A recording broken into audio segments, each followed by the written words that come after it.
Our story begins with men in suits in the alley, beating someone. Our protagonist is badly injured but still has cigarettes in his mouth. Kang-tae told the men that it hurt so much, but one of the men just told him that he'll give him some time to smoke his last cigarette. So, he grabbed his lighter to light up his cigarette while thanking the man very much. The lighter released a fire, and he started smoking his cigar. The man told the bald man to send off his brother easily in one shot, to which the bald man agreed. Then the bald man apologized to him, but he just spat out his cigar and told the bald man that he knows they are just doing what they are told to do. He knows that his life has been full of anger and despair, and he is still attached to it. Boxing was everything to him, and he had everything like height, punching power, and star quality. In high school, he was even called a promising prospect in the boxing world.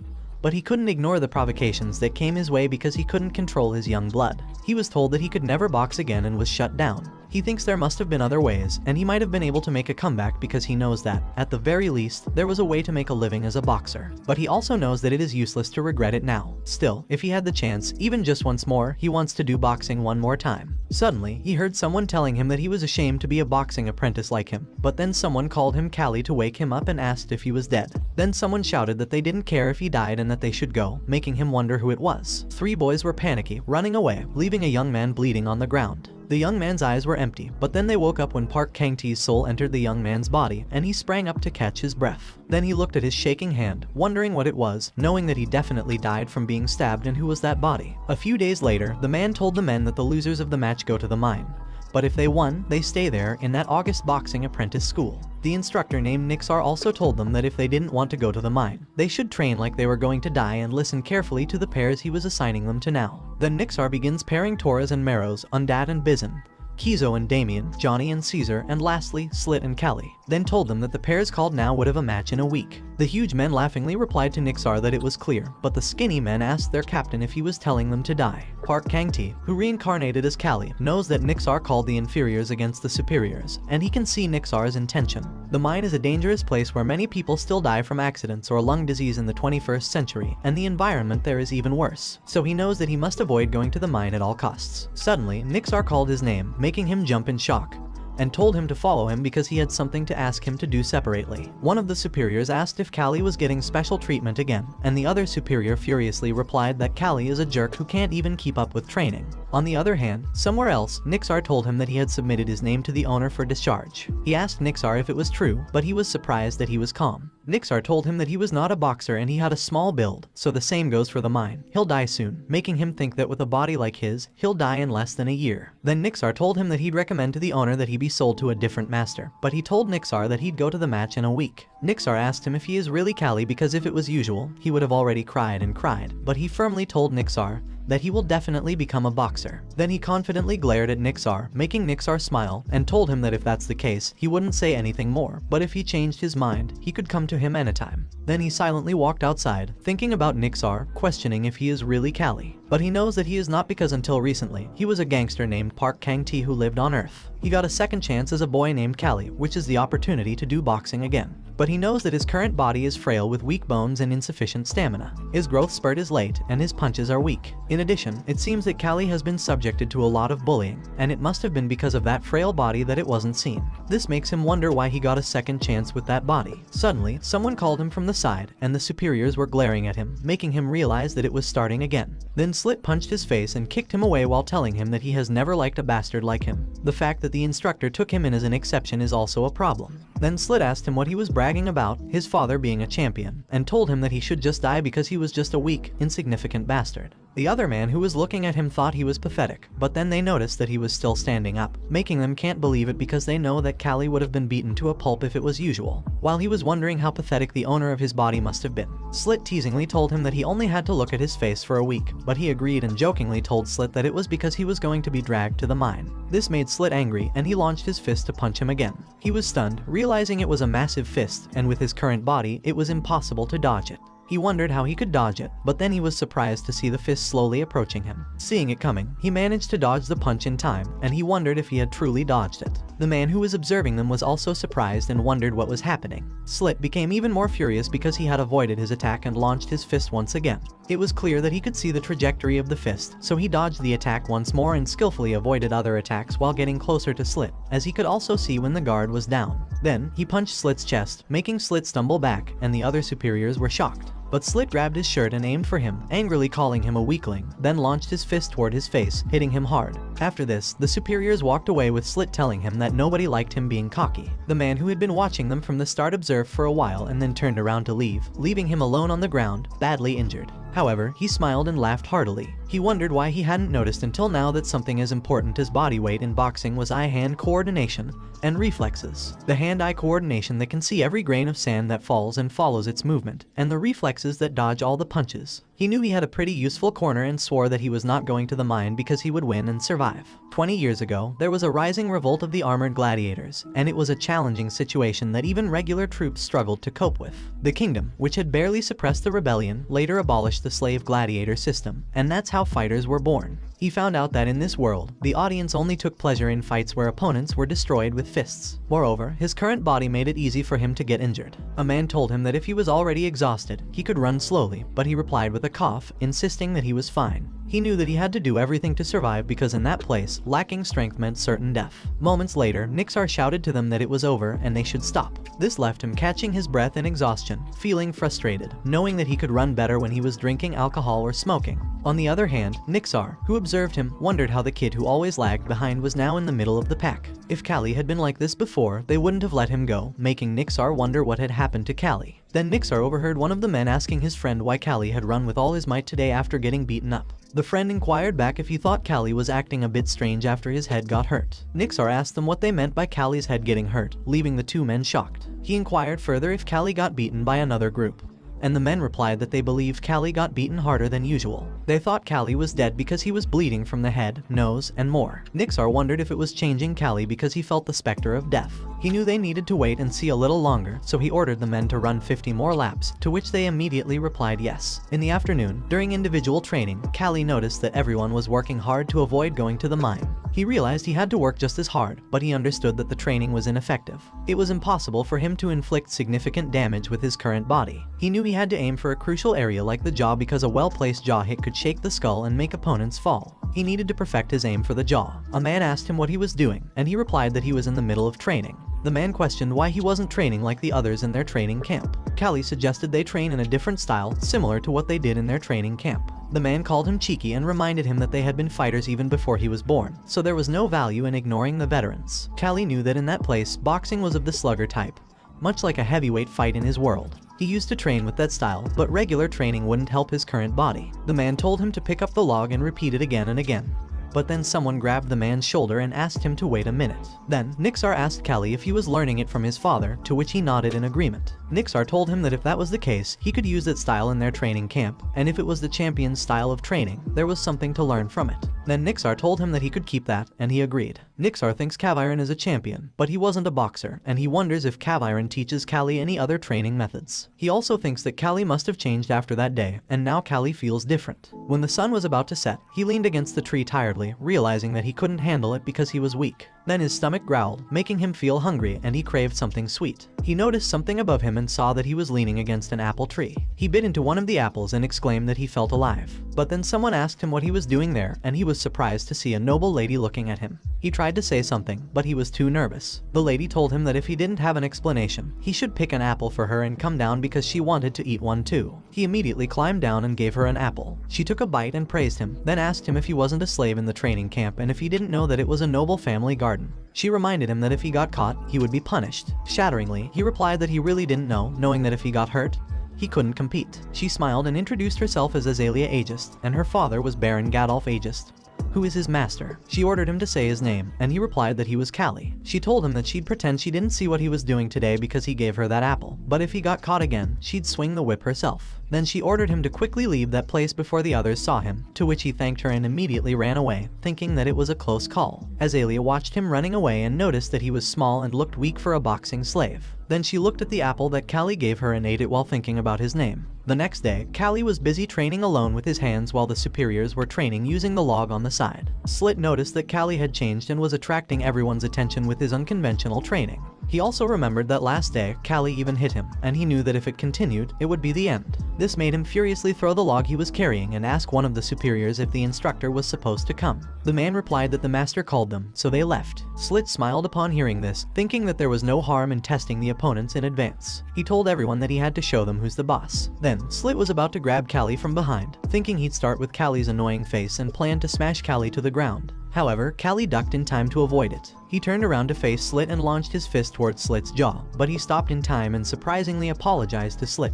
He explained that he was so focused that he didn't notice him next to him. Worriedly, he asked Slit if he hit his face, and Slit replied no, saying he was fine. He told Slit that it was a relief and that he shouldn't get hurt before the match. Slit shook in fear. He told Slit that he'd go back to what he was doing but knew that Slit was a troublemaker. He remembered that when they were in the organization, he saw his share of guys like Slit. He swore that those who tried to act tough by making others look weak, he would crush them all. On the other hand, the man was busy training with a log, knowing that it wasn't a coincidence. Then the man walked towards Slit and asked Slit if he was worried because he looked pale. Slit shouted and asked the man what he was talking about. He told the man that he was lucky to have a wimp like Callie as his opponent, so nothing could be better than that. The man told Slit that it was true that Callie had changed because usually, Callie would whine and annoy them, and they would beat him up. But lately, he saw determination in Callie's eyes, indicating that he wouldn't lie like before. So, Slit better not be careless and let his guard down. This made Slit surprised, and he couldn't believe that even Torres was paying attention to Callie. Torres smiled upon seeing Slit's reaction and slammed Slit back, telling him that Callie was still Callie, so he shouldn't worry and should just send that trash to the mine. Slit confidently replied, of course, and said it was what he had to do. Meanwhile, in Gadolf's mansion, a man told Nixar that it seemed like the preparations for the match were going well. Nixar replied that they had even started living in the training facility. Gadolf asked Nixar if Torres was the promising one he mentioned and how Torres was. Nixar replied that Torres had a good balance of strength and agility. He was aggressive and skilled, and he had a good eye, which allowed him to overcome his weaknesses. Torres could even aim for the champion title. Gadolf told Nixar that he was looking forward to it and that there was something he wanted him to do, making Nixar ask Gadolf what it was. Gadolf explained that, as they knew, their training center's reputation had been declining, and they had been struggling financially. They had to send half of the slaves to the mines due to a lack of funds, so he wanted to invite commoners as spectators and raise some money. He believed that commoners must have missed watching the boxers fight and would surely enjoy it. Then he asked Nixar if he could show them a match worth watching.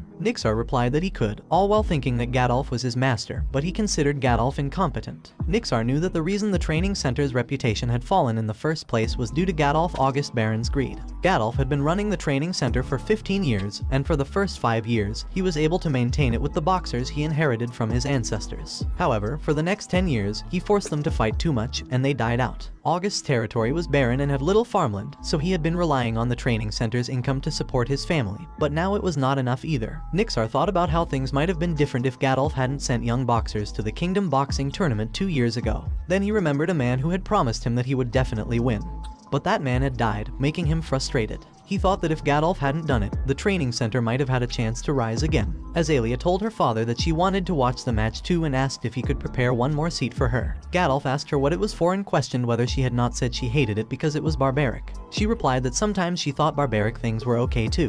Nixar warned Azalea that it might be too stimulating for her, but she insisted that stimulating meant fun. Gadolf chuckled and told his daughter that she really wanted to see it badly. She was not usually interested in fights like these, but she wanted to see for herself how Callie fought. The day of the match arrived, and Callie entered the place, fixing his hand bandage, thinking that finally, the time had come. A moment later, someone raised a hand in the air, and the people cheered loudly. Torres thought it was easy, and the match ended. On the other hand, up top, Nixar and Gadolf were watching. Gadolf told Nixar that it was a great fight and instructed him to train Torres well and make him a champion in just 1 year, to which Nixar agreed. Then the instructor shouted that the next and last fight would be between Slit and Callie. Azalea, who was watching the match, noticed that everyone was tall and muscular, but that kid named Callie was as skinny as a bone. She wondered if Callie thought he could become a fighter with that small body. Nixar told her that for a fighter, physique is an absolute factor because physical strength is directly related to power. However, there is still a way. Slit asked Callie why he didn't just surrender now, as if he fought Slit till the end. He wouldn't have good health anymore. But Callie told Slit that if his ability matched the way he talked,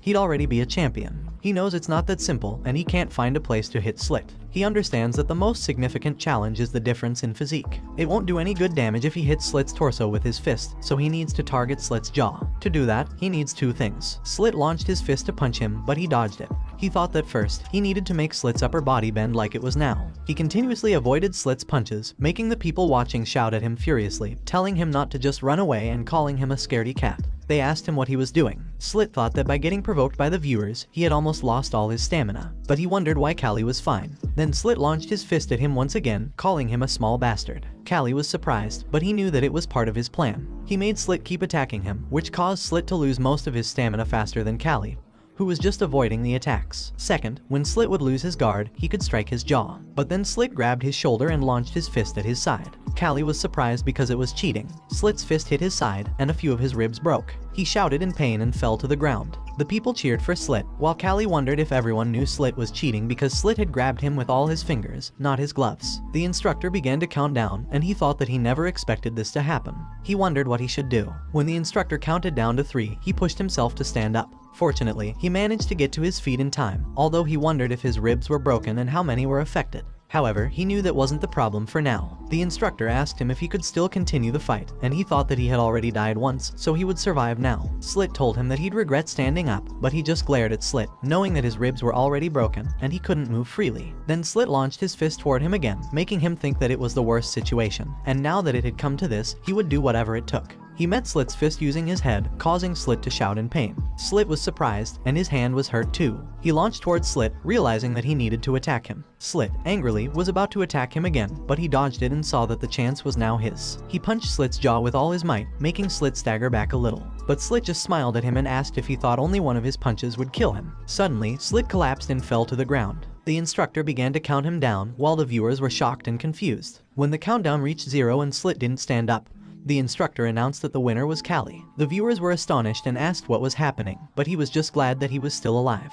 He swore that he wouldn't let his second chance at life go to waste. A week later, the slave traders arrived, and half of the apprentices were sent to the mine. The only exception among the inferior students was him. Now, there were only a little over 10 people left in the training ground, so the training center was quiet. Later, at August's mansion, Nixar told him that the shackles would be released when he returned to the training center. He looked around because it was his first time coming to August's mansion. Nixar asked him how his body was, and he replied that he was fine. Then he excused himself to ask Nixar why the lady had called him. Nixar replied that she seemed to be interested in him after the last match. A few minutes later, in Azalea's room, she greeted him and told him that they were meeting again. Then she ordered Nixar to stay outside for a while, and Nixar, confused, replied okay. After Nixar left, she told him to sit there, but he told her that he was fine. She told him not to refuse, as she didn't ask twice. He mentioned that he heard she had called him, and she responded by throwing some fruits at him, telling him that he was a bit impatient and should have some fruits. They began to talk, and he ate the fruit she had given, which made her look at him with a smile. Then she explained that she had called him because she had something to ask him. She inquired if he knew that slaves had no right to refuse. He replied yes, while thinking that Azalea was hard to read. She told him that he was amazing in the last match and did well with his thin arms. She also mentioned his one shot, but her father said it was luck and coincidence. She asked him if it wasn't, making him ponder that she was smart and quick because Slit's punch was a coincidence, but then he told her that he shook his head, which left her confused as to what he meant by shook. He explained that if they hit the chin accurately with their fist, the head would shake, and the person would lose temporary control of their body. But it only applied when the impact was strong enough. She asked if he aimed and attacked, to which he replied yes. She smiled and praised him, then told him that she looked forward to his future moves, so he should keep winning and become a professional boxer. She also mentioned that if he became a champion, he might become a free person. He looked at his hands and the shackles fall to the ground, and thinks about what it meant to be a free person. The afternoon training session arrived, and Torres was training seriously while thinking about freedom because it was his goal. He swore that he would definitely achieve freedom. When Torres was 14 years old, Nixar told him that he would become strong enough. Otherwise, Nixar wouldn't have brought him from being a farmhand. He also had a natural physique and fighting spirit, so he should work hard to become a champion and a free person. He threw the log on the ground while thinking that he used to dislike guys like Callie who did pathetic things every day without a goal. However, when Callie suddenly changed, beat Slit, and survived, he realized that they never know what will happen in the world. Then someone told him that lately Callie was acting up, and they should teach him a lesson. Because of cowardly Callie, Slit had to go to the mine. A man named Kijo, with the nickname Mantis, told Torres that they should go beat up Callie. Torres replied that he was done and didn't care anymore. This made Kijo ask if he really didn't care and say that it was boring. Torres thought that if Callie wanted to change himself, he wouldn't bother Callie because he was just annoyed by Callie's begging. On the other hand, Callie was busy in a corner of the training room alone. He noticed that his ribs were completely healed now. He had started exercising around the time he recovered and had gained some muscle too. Then someone called him and told him that he had come out of the training ground after a long time. He just thought to himself that he had been wondering when they'd show up. Kijo asked him if it was fun to win easily, and he sighingly replied that it would be troublesome if they got hurt. Kijo teasingly told him not to be too scared because he'd go easy on him. However, he corrected Kijo, saying it was troublesome if he got hurt. This made Kijo angry, and he launched his fist to attack him, but he jumped backward in time to avoid it. Kijo tried to punch him again, but he avoided it once more while launching a counter-attack, then hit Kijo's jaw. Kijo coughed out blood and slowly fell. He was thinking that Kijo must have thought he won by pure luck.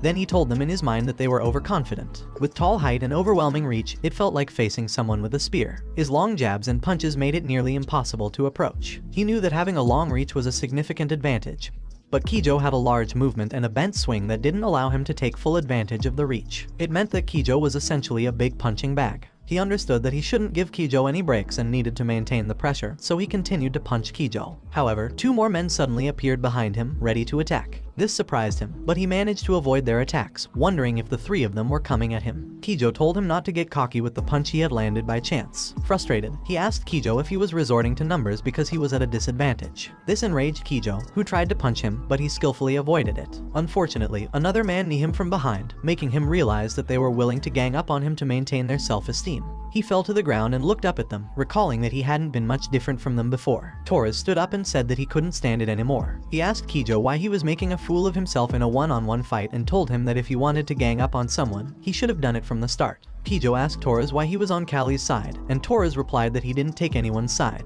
He was simply annoyed by the guy who had been beaten by Callie and was now acting up. Kijo shouted that he hadn't been beaten and had just let his guard down for a moment. Torres challenged Kijo to have a one-on-one fight again, with him as the referee. Kijo confidently accepted, and then he gave Kijo a menacing glare with his sharp eyes, which made Kijo jump in horror, wondering if that kid was Callie. Kijo attacked him, but he easily avoided it and pointed out that it was a slow punch, finding it strange that Kijo couldn't dodge it. He continued to punch Kijo's side, and Kijo raised his fist to attack him again, telling him to shut up. Once more, he easily avoided Kijo's punches and told Kijo that he was wasting movements as well. Then he launched his fist toward Kijo's face, saying that Kijo was only showing his weakness. He punched Kijo's jaw, making Kijo dizzy, and he collapsed to the ground face first. Torres noticed that Callie looked like an experienced boxer. He knew that Callie's father was a champion, so Callie must have some talent. Callie called Torres, but Torres told him that they had nothing to do with each other. Still, Callie asked Torres if he didn't hate him and why he helped him. Torres just turned around, asking him if he had to explain that to someone like him, and told him to just get lost now. After that incident, there were no more guys who picked on him blatantly, and they implicitly acknowledged that Callie was one of the boxing apprentices. Meanwhile, in the August Mansion guest reception room, Gadolf shouted at someone not to worry and just proceed with the match as usual. Then someone came out of the room with a smile, leaving Nixar surprised. Nixar walked inside, calling Gadolf,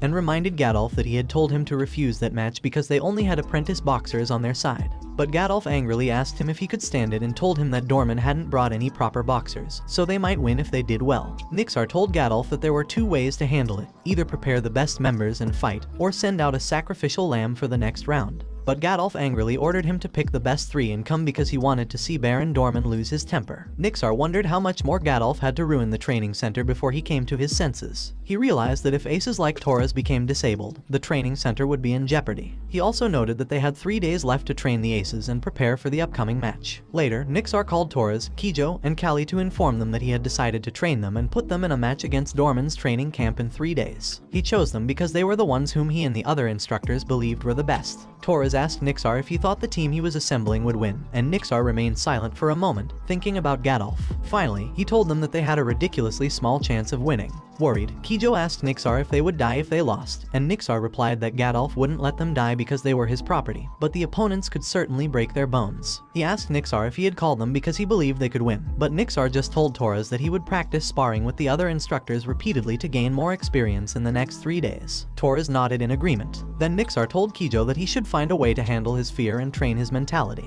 Then lastly, Nixar tells Callie if he needs anything he can tell him and chosen him because of his recent improvement, so he didn't have a specific training plan for him. Upon hearing this, Callie told Nixar that he needed one person to help with his training. A moment later, Torres was being punched by someone, and the instructor advised him not to hold back because their opponents were experienced fighters. He emphasized that no matter how strong the opponents were, when Torres hit them, they would fall. The instructor also told Torres to act like a winner, even if his legs were shaking and he felt like collapsing. He needed to make the opponent believe that he was an indomitable force. Then the instructor suggested taking a break and continuing later. However, Torres noticed Callie on the side, making him wonder what Callie was doing in that training field. On the other hand, the laborer named Valkyra asked Callie if he was crazy and if he really meant to throw the stone. Callie simply told Valkyra to go ahead and do it, asking what he had just said. Valkyra replied that it was nothing and that he would throw the stone. Valkyra threw the stone at Callie, but Callie easily avoided it, causing the stone to hit the wall instead. Callie understood that it was a hit-or-miss situation, one of the key aspects of modern boxing. He knew that no matter how hard he trained in 3 days, there was no way he could gain muscles. Therefore, he planned to focus on training his footwork, weaving, and refining all of his reflexes, as they were his most critical weapons now. A moment later, he caught the stone that was being thrown at him while praising Valkyra for doing a good job. He told him that the training was over for the day, thinking that sharpening his body's reflexes was also a form of training for boxers. Then he arrived at their room and heard someone shouting that he would kill them all, with others trying to calm a man named Valky down. He was surprised by the situation and asked what was happening. Valky angrily told Dorman that he wouldn't forgive him. Callie asked Kijo what the hell was happening, but Kijo replied that he didn't know either. Callie urged Kijo to tell the truth because it was a serious situation. Kijo explained that fighters from Dorman's training camp had come by and mercilessly beaten them because they were angry about the match. However, there were no severe injuries, only bruises, so it was challenging for the instructors to handle. Kijo thinks they will be completely defeated. Valky shouted that Dorman and his fighters were sons of bitches and that he would kill them. Then Nixar appeared, shouting at Valky and furiously asking him if he was stupid. Nixar slapped Valky and told him that if they lost, it was over. He reminded Valky that he had already lost a fight. Nixar then encouraged them to become stronger than their opponents from now on. Callie realized that after training and living with them, he had formed a bond with his fellow trainees. He knew that from this point on, the fight wouldn't only be an event for the citizens, but also a battle for Gadolf's pride, and it was the clash between 2 training camps. 3 days later, at Augusta State Arena, a spectator commented to his friend about the buzzing crowd in the stands, noting that it seemed like half of the estate's residents had gathered there. Meanwhile, Nixar instructed Kijo, Torres, and Callie about the herbal tea in their hands, explaining it would relax them and provide strength. He advised them that if they believed they were going to lose, they should raise 2 fingers high, as it was better to have their pride hurt than to become crippled. Nixar then revealed the order. Kijo would go first, followed by Torres and Callie. He directed Kijo to get ready, which caused Kijo to spit out his tea and nervously question if he was really going first. Nixar simply pushed him into the ring, telling him to do well and return. Callie called out to Kijo, noticing his nervousness, and asked him why he was so tense. He advised Kijo not to let the opponent get close to him. However, Kijo was angry and questioned Callie, stating that they needed to be close to hit their opponents. The host announced Kijo's entrance into the ring, and the crowd cheered for August. Some in the audience wondered about Kijo's height when he was an apprentice, which made Kijo anxious. The host then introduced Kijo's opponent, Bass, a warrior from the Dorman Training Center with 14 wins. Bass called Kijo a kid and remarked that having long limbs didn't necessarily make one strong, making Kijo nervously shake. Kijo's stiffness worried Torres, while Callie expressed concern for Kijo. On the other side, Joshub laughed heartily, commenting that Kijo was tall but still just a kid. Baron Joshub Dorman teased Gadolf, asking if he agreed. But Gadolf, while angered, believed that the match had yet to begin. The host announced the start of the match, and Bass immediately lunged at Kijo to attack. Bass threw a punch at Kijo, but Kijo managed to dodge it. He avoided another attack from Bass, who was smiling and eager to engage. However, the audience expressed their frustration, questioning if Kijo was a real man and whether they had come to see such a performance. Kijo, frustrated, cursed them in his thoughts, knowing that anyone could talk. Suddenly, Bass appeared right in front of Kijo, launching an attack and questioning how long Kijo intended to run away. Kijo instinctively covered his face with his hands, but Bass managed to land a punch on his chest, causing Kijo to shout in pain. Bass considered Kijo pathetic for falling for such a trick. He then followed up with a punch to Kijo's face, which made Callie, Torres, and Nixar worryingly stand up in response. Kijo fell to the ground hard, and Bass proudly raised his hands in victory. However, the audience expressed their disappointment, criticizing Kijo's performance and urging him to get up quickly, or even contemplate giving up entirely. The referee began the countdown, and Kijo wondered how he could possibly win. Then he looks to his side and notices that Gadolf is glaring at him. Bass was confused when he sees Kijo gets up, and Kijo knew that if he gave up, without throwing a punch, it would likely mean being kicked out of the training center. Bass, teasingly, asked if Kijo still had the will to fight, but Kijo told him to shut up and reminded himself that he was a boxer too. He told himself to calm down and follow the instructor's advice. He recalled Nixar's words, in which Nixar questioned why he lost to Callie. Nixar noted that it wasn't a fight he should have lost, especially given his advantageous physical attributes. Nixar pointed out that Kijo had failed to use his height and long limbs effectively, likely losing his composure and becoming impatient, which allowed Callie to get too close. Nixar advised him to stay calm, not be afraid, prevent the opponent from getting too close, and intercept the attacking opponent. With this advice in mind, Kijo used his long arm to punch Bass in the face, causing Bass to stumble in shock. Callie, Torres, and Nixar cheered for Kijo. Even Kijo couldn't believe that he had landed a punch successfully, but he felt confident that his fist had struck Bass. Kijo continued to punch Bass, taking advantage of the situation, while the crowd loudly cheered for him. Callie observed that Kijo was now more flexible and faster, having reduced unnecessary muscle stress, making his attacks even more threatening. Kijo's agility and speed were evident, and his attack style was akin to that of a mantis. Bass was ready to retaliate, but Kijo's height presented a challenge, and it was hard for Bass to mount a defense. Bass knew that he had to hit Kijo harder than Kijo was hitting him to secure victory, but Kijo skillfully avoided Bass's attacks and smiled, knowing he had the upper hand. Kijo launched his fist into the open space on Bass's face, delivering a powerful blow that sent Bass falling to the ground and collapsing. The crowd erupted in cheers, leaving Kijo both surprised and overwhelmed.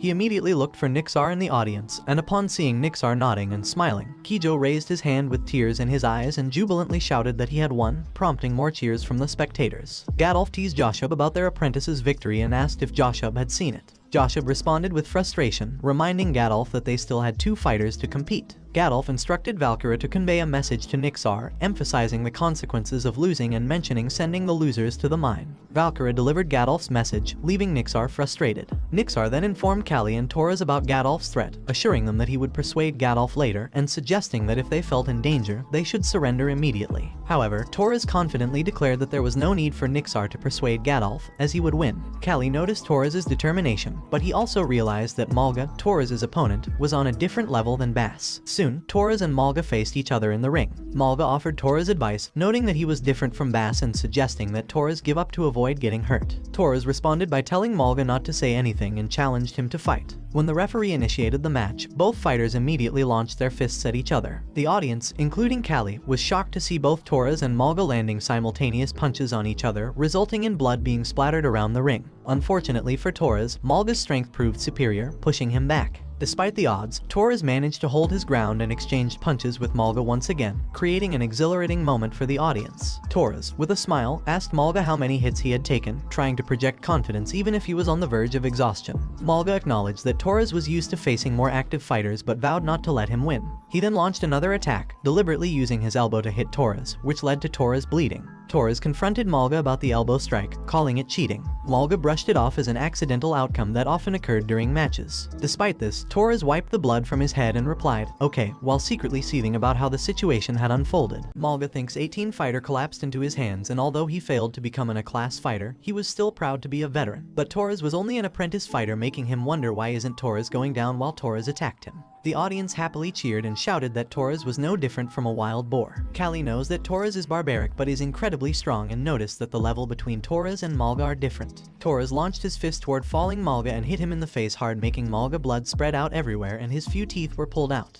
Then Malga collapsed on the ground and he defeated Malga. Nixar praised Torres for his good work and told him that it was a great game. Also, it met the audience's expectations, but Torres just catches his breath in exhaustion and pain. He told Torres that he did a good job, but then Torres called him and told him that their victory was now based on his performance. He replied of course and confidently told Torres that he'd end it and come back. Then the host told everyone that the last fighter from Dorman training camp and the fighter with 11 victories named Burrito entered the stage and the fighter from Aegis named Callie entered the stage. The audience disappointedly encouraged him that he wouldn't win and their house was bigger than him. But Valkyra cheeringly told him that they should win it, and Valkyra was surprised by his words too, so he covered his mouth without realizing that Azalea heard him. She asked Valkyra if he know Callie, and Valkyra replied that yes, because he helps Callie during training, and Callie asked him to help throw stones at him while he avoids them. But then Joshub says that Callie was a bone and they just let their guard down before, but he think that time they'll win easily. Gadolf teasingly told Joshub that it will be disappointing if they didn't win that time, making Joshub shake in anger. Azalea was also expecting Callie to fight as she looked at him in the ring, facing Burrito. Burrito apologized to him because he wouldn't let him win.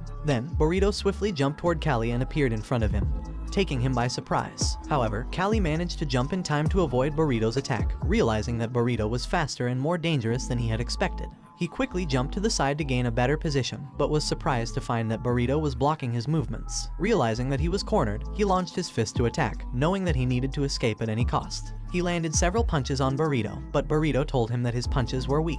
The audience became angry and shouted at Burrito to fight properly, considering Kang-tae just a beginner. They questioned why he wasn't using his fists, especially as a fighter with 11 wins. Burrito glanced at the audience silently, but then Kang-tae teasingly reminded him that he wouldn't let him win, so he better use his fists properly. Burrito was aware that Kang-tae was using the audience, and he couldn't figure out what Kang-tae was after. However, he was determined to crush him and launched an attack. He glared at Burrito's fist, knowing that an attack was imminent. He successfully dodged Burrito's first attack, then the second, and even the third, leaving the audience shocked and Burrito confused, wondering if Kang-tae was truly just an apprentice with such sharpened senses. Meanwhile, Joshua was furious, calling Burrito a punk and wondering how Burrito couldn't land a single punch on Kang-tae, who was just a skinny apprentice fighter. Azalea smiled, knowing that Kang-tae was different from the typical apprentice fighter, silently urging him to show everyone that he was indeed unique among the fighters. Burrito was angry and attacked him again, but he noticed that Burrito always used the right jab, so he easily and quickly avoided it. Then he saw that Burrito's next attack was a left hook and a right uppercut, and he avoided all of them.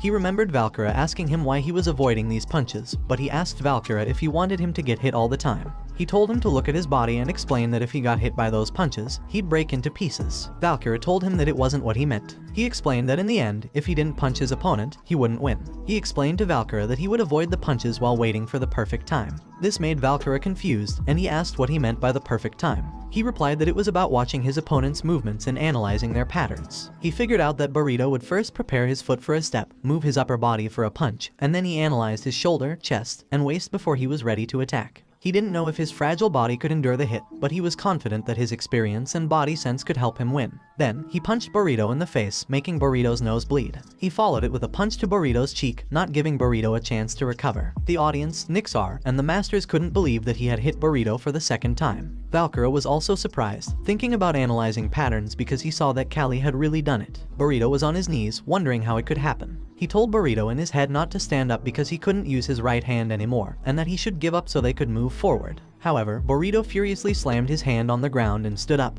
calling him a son of a bitch. This left him in a position of frustration. Burrito told him that he was like a rat and that he would crush him without him realizing that Burrito was holding sand in his hand. Then Burrito threw sand into his eyes, thinking that no matter how fast he was, if he couldn't see, it would be his end. Azalea shouted that it was cheating, but Joshua just told her that it was Kallie's fault for not being careful, and it was natural that when they fell, they got sand in their hands. On the other hand, Kang-tae was frustrated because he really couldn't get used to the boxing fight there. He tried to open his eyes, but it hurt too much. Suddenly, Burrito punched his face, sending him flying into the distance. Burrito told him that he was nasty, but he just stood up with his eyes closed and faced Burrito once again. Burrito ran toward him, shouting that it was the end, but he didn't move from his position, knowing that he needed to stay calm because his analysis was already done. He knew that Burrito always starts with the right jab. Then he launched his fist toward Burrito and punched him in the face with all his might, making Burrito bleed and slowly fall. Burrito collapsed to the ground, defeated. The referee began to count down, and when the referee hit 0 and Burrito didn't stand up, he raised his hand in victory, shouting, making Azalea shocked. She had come all the way there to experience that sensation.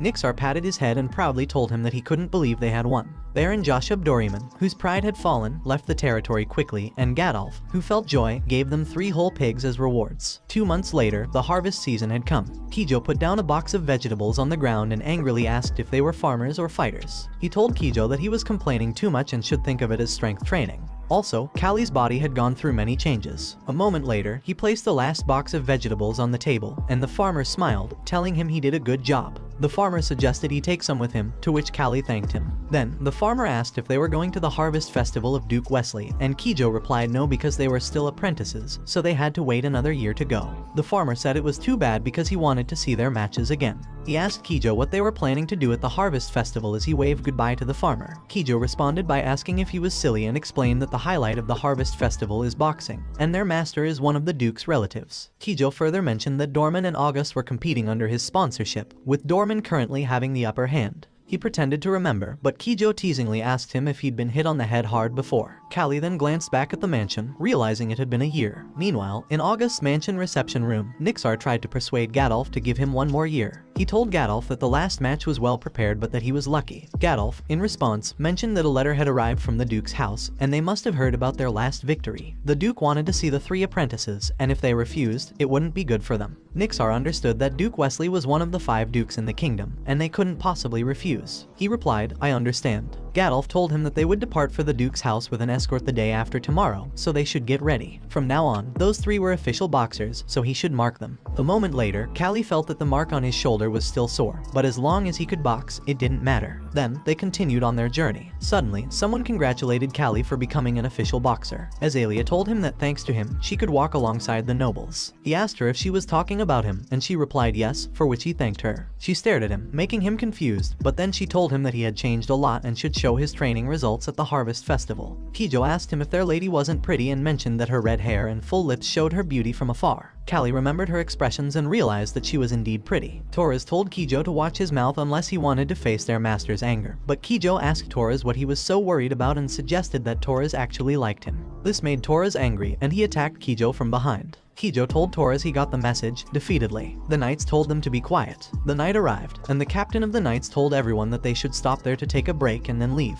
Kijo, irritated, asks why they are going around the mountain, and the bugs are sticking to him. He just asks Kijo back, who would have known that the bridge collapsed because of the rainstorm. Kijo asks them back, what if bandits show up? On the other hand, inside the carriage, Gadolf tells Azalea that the sun sets quickly in the mountains, so she should go to sleep first. Then Gadolf told the captain of the knights that they'd leave early tomorrow morning, and the knight replied that it was harvest season now, so the bandits were rampant. He should hurry, but Gadolf asked the captain of the knights if it wasn't because of those bandits that he pays them. While they were busy talking, he heard something and wondered if it was a rustling sound. Kijo shouted that something moved in the bushes, and he told Gadolf that they should leave now, making Gadolf ask them what it was and where they thought they were going. Suddenly, someone threw something at the captain of the knights, and a swarm of sharp arrows flew in their direction. Gadolf panicky shouted that it was an attack, and the knight immediately protected Gadolf. Nixar, who was hiding in the bush, told them to come there, but he noticed that the arrow shower stopped and saw that there were too many bandits approaching them. He told Nixar that they didn't have enough soldiers, so if he unlocked their chains, they'd fight with him, to which Torres and Kijo agreed too. Nixar got the key to their chains and freed them while telling them to only subdue the ones who approached them and protecting Gadolf and the lady is their priority. Suddenly, one of the bandits attacked Kijo with a sword while shouting that he found them. Fortunately, he blocked it in time with the chain on his wrist and punched the man in the face. He told them not to just stand there and they should go. Torres wrapped the chain around his arm while saying that Callie was a crazy bastard, and Kijo told Torres that Callie was definitely not an ordinary guy. On the other hand, he was running fast toward the carriage, knowing that he had to find Gadolf and Azalea. The knights grabbed Gadolf, who was trying to free himself from them, but the knight told him that they had to go quickly, making him realize that Gadolf is safe. But then Gadolf shouted that Azalea was still in the carriage, making him surprised and immediately run toward it. But he noticed that one of the bandits was already approaching it, so he shouted to the man to stop. The man just smiled at him and swung the sword at him. Fortunately, he blocked it using the chain on his arm, but he still got thrown to the ground hard, realizing that the man had strong power. Then the man opened the carriage door, making Azalea surprised and shout in fear, which he heard. Then the man came out of the carriage holding a collapsed Azalea in his hand. When he saw Azalea didn't move, he shouted and worriedly called her name. Then the man ran away speedily while holding Azalea. Gadolf asked the knights what they were doing and ordered them to help Azalea. However, the knight didn't move and told Gadolf that he'd be back in a bit. A few minutes later, the man ran toward the cliff while he was telling him to stop and that there was nowhere else to go. The man put down Azalea while telling him that he looked like a slave and pointed the sword at him while asking if he wanted to come with them. He just asked the man why he would point a sword at him when recruiting him and told the man that if he comes with him, he would end up doing nothing more than banditry. The man positioned himself and told him that it was the end of the story. He noticed that it was a train move and asked the man if he was a gladiator. The man jumped toward him to attack him while telling him that he was a gladiator with 42 wins. He knew that it was impossible to fight the man head on, making him wonder if he should fight him or pass him. The man swung his blade at him, but he jumped back in time to avoid it. Then he speedily ran toward Azalea, making the man surprised. But he just grabbed Azalea from ground and told the man that he felt sorry for him because he had no intention of fighting, while jumping off the cliff with Azalea. Then they fell into the ocean, leaving the man alone looking at them. A moment later, he called Azalea to wake up and was glad that she was breathing. She slowly opened her eyes and sat up in shock, making him glad that she had regained consciousness. He asked her if she was alright. A few minutes later, he told her what had happened, and she told him that she clearly remembered that one-eyed man who hit her, while he was busy thinking that he never thought he would use the camouflage techniques he learned in the military there. She told him that they should at least light some fire, but he told her that it was not possible because the trees were all moist, and worst of all, they might get caught, making her say that he was incompetent. He was surprised when he saw her shaking from the cold and thought that her body temperature must have dropped a lot because of the wet clothes. He told her that if she kept wearing wet clothes, she would catch a cold, and she'd feel less cold if she took off her clothes. This made her shyly ask him if he was telling her to take off her clothes and called him a shameless bastard. He assured her that he didn't mean it that way. He was just saying that it's better than freezing to death, and he'd turn his back. She told him that he had become quite bold, and he replied that it was because right now he had to protect her, and if anything happened to her, Gadolf would kill him. She told him not to look back and that she'd kill him if he turned around, to which he agreed. The truth was his head was spinning as he heard her taking off her clothes. Then he asked her if she was feeling less cold, but she still shivered from the cold. She noticed that even though he was freezing, he could see his lips turning blue, and his body was shaking with cold. He told her there were two ways to warm up, either move their bodies to raise body temperature or stick their bodies together. She replied that it was okay and she was fine, but then she was surprised to see him doing push-up from the ground. He stood up and excused himself to her. Suddenly, he put his arm around her, which made her surprised, and she shyly asked him what he was doing. He reminded her that he had told her they needed to stick their bodies together because it was said to be a way for soldiers to endure the cold during winter marches. He told her that she might not like it, but if something happened to her, he'd be in trouble. She silently sat next to him. The next morning, he told her that it seemed safe around there and asked if she could walk. She asked him if he was going to carry her if she couldn't, making him realize that Azalea was still acting tough. Suddenly, her stomach growled with hunger, and she shyly said she couldn't help it because she hadn't eaten anything since last night. Later, near the river, he asked her if she'd like to have some. Then he cut the raw fish he had caught in the river and gave her a piece of its meat. At first, she felt disgusted, but when she tasted it, her expression changed. After that, they continued to walk, and he told her that if they headed upstream, they'd be able to rejoin their group. She asked him what if they encountered the bandits first, but he told her to leave it to luck, making her say that it was irresponsible. He assured her that he always did his best, and, after all, he was just wishing her luck. She thought that Callie was not like a slave or a typical boy. He was enigmatic and seemed to learn things in his unique way. She shyly told him that the more she knew him, the more mysterious he became. He asked if she said something, but she just told him to keep looking straight while walking. Meanwhile, a man was furious because he was trying to secure the ransom.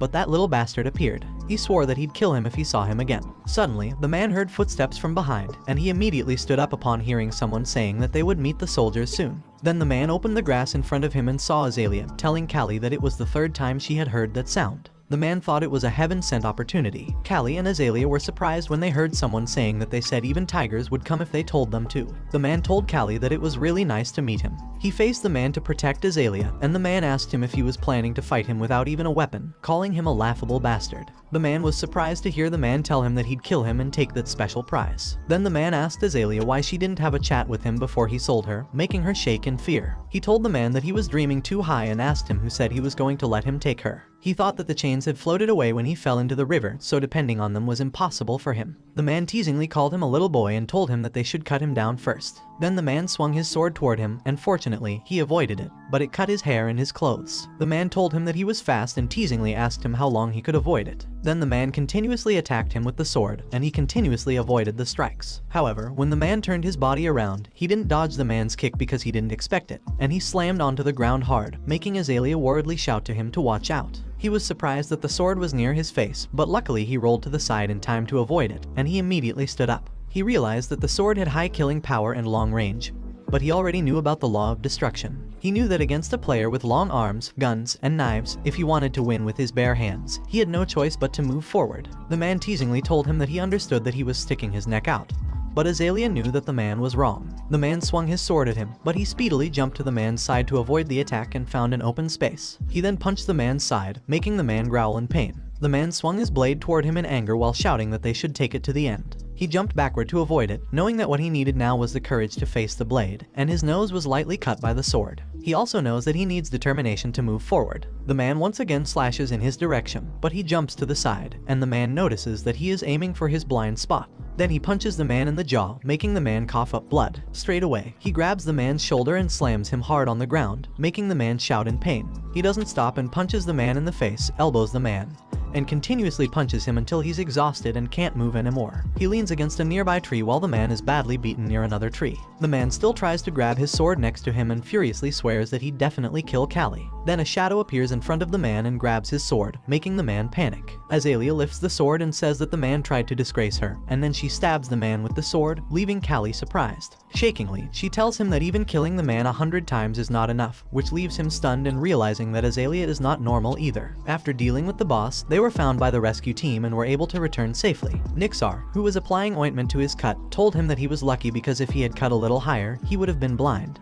He teasingly told Nixar that he looked more manly and nice. Suddenly, someone called him, and Gadolf thanked him for saving his daughter. He couldn't believe that Gadolf was thanking a slave, and he replied that it was his duty. Gadolf told him to sit down and rest and made it clear that it was an order because he deserved it, and had the right to do so. Then, Gadolf angrily says that those pathetic knights don't know what even a young slave knows, while glaring at the knights behind him. Gadolf then tells him that it's amazing that he fought and won against a gladiator. He asks if he has any secrets, and he replies that it helps to look weak because they always underestimate him. They rescued Azalea from the bandits and earned their loyalty. They were able to ride in a carriage, and finally, they arrived at the Wesley Duchy. Duke Wesley cheerfully told Gadolf that it had been a long time since they had seen each other and that they had traveled a long way. Gadolf thanked Wesley. Wesley noticed that Azalea was there too and told her that she had become a lady who looked just like her mother. She replied that she was honored that he remembered her while he stood behind her. Before that, she told him that one of the servants was sick in bed, so he'd have to serve instead. He was the best fit because the others had ugly faces and bulky bodies that couldn't be made into servants. A minute later, the nobles were sitting at a long table. Wesley asked Gadolf if it was true that August won all 3 matches in the last boxing match and told him that he heard they were all apprentices. Gadolf replied that it was embarrassing and those apprentices were now official boxers. Then the nobles began to chat with each other, making Azalea feel left out and sigh in boredom.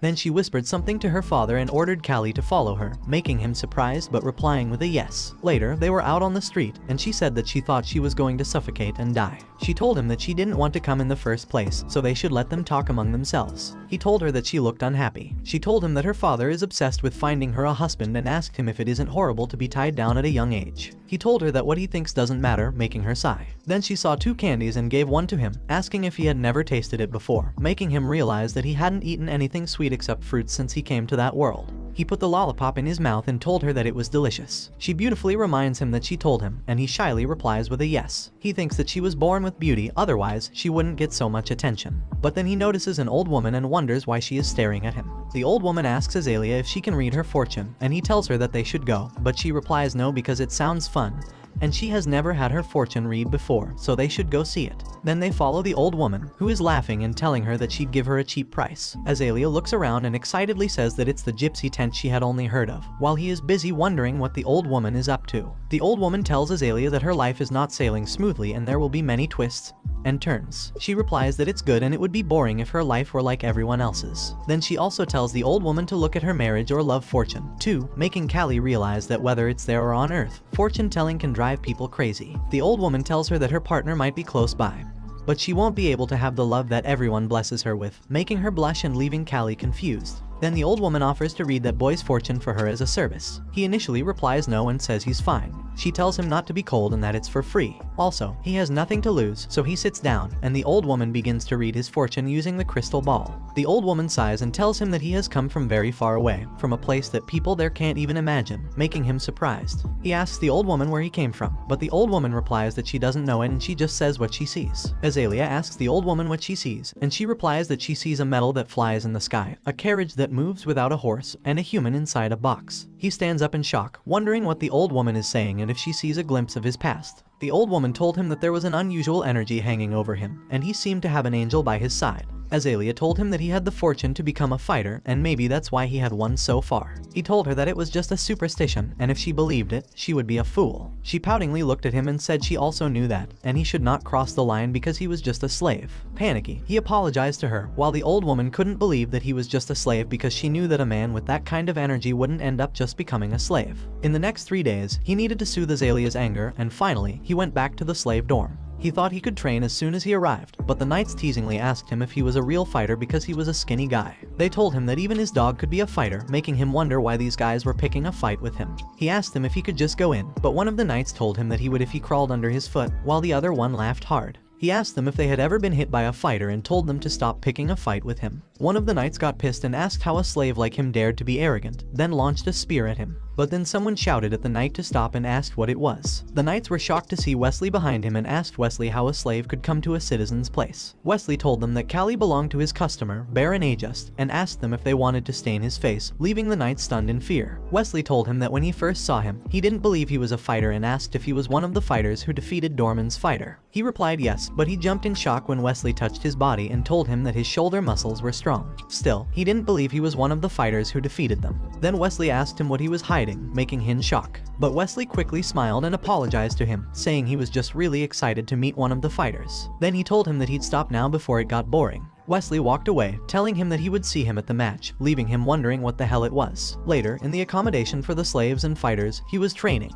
Thinking that when he had so many things on his mind, he expected that training was the best. He was doing a push-up with one hand, upside down. Suddenly, someone called him, and Torres teasingly asked him if it was nice to live in the castle for 3 days. He replied that he was dying of frustration. Nixar told them that the place they were standing was a big one, bigger than their previous training area. It's not only Dorman's slave fighters training camp, but also stray fighters, so if they were lucky, they might not play, and they might be left because the round is full. Torres asked Nixar if they were on the lucky side, and Nixar replied that for now, they were, but they were 100 years early to deal with the other fighters gathered there. Torres asked Nixar if he was telling him to stay still in the training camp when he was ready to win everything now. Nixar looked at Torres for seconds and sighed in frustration. Suddenly, Nixar kicked Torres in the stomach and angrily asked Torres if it was funny when they were probably going to end up dead before their debut. Then he told Torres not to joke around and explained the fact that there are many boxers who have won dozens of times in a row, which means dozens of boxers were buried underneath. So, if it's not because of the match, he'll kill them with his hands. Torres stood up and told Nixar that he'll keep it in mind and apologize to him.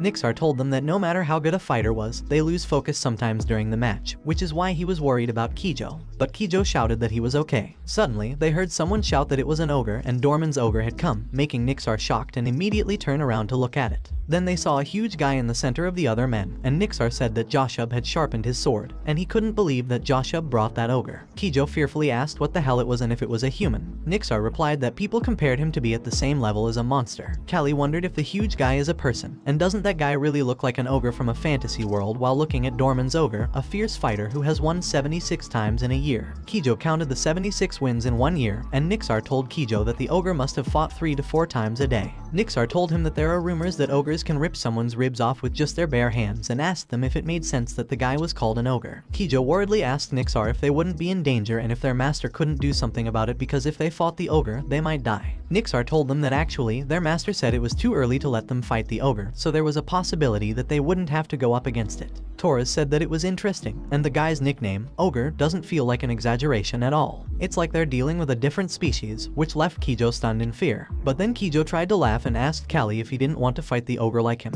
However, Callie replied that if his fist didn't touch the ogre's jaw, he'd need to make the ogre bend his body, but he wondered how. He guessed that maybe he'd lose his stamina first but thought that hitting other parts wouldn't do much damage because the size difference was so great. Honestly, he couldn't think of a way to fight the ogre. Kijo wondered if they were crazy and if they really wanted to fight that monster. He also noticed that Callie sometimes felt different and had some barbaric side, making him think that Callie was different from an ordinary human. Later, the nobles gathered in front of the task board, and someone told them that it was the match schedule, so they should check if it was written correctly. Joshub told Gadolf that it would be tough and they would meet again this time. Joshub teasingly told Gadolf that everyone would give up in front of the ogre, but Gadolf just laughed and told Joshub to see the match later. Nixar praised Gadolf and told him that if he fell for Joshub's provocation, he would only lose his fighters. Gadolf replied that he also knew it and wondered who was crazy enough to fight a monster like the ogre, knowing the reason why Dorman Ogre is so famous. Joshub teasingly told Gadolf that he was trying to give respect to the 3 fighters last time, and they would see. Nixar asked Gadolf what Joshub meant and if he wanted the 3 of them to die. Gadolf replied that he heard Joshub made his 3 fighters fight the ogre, so Joshub must be serious this time. But Nixar knew that it was actually a death sentence for them.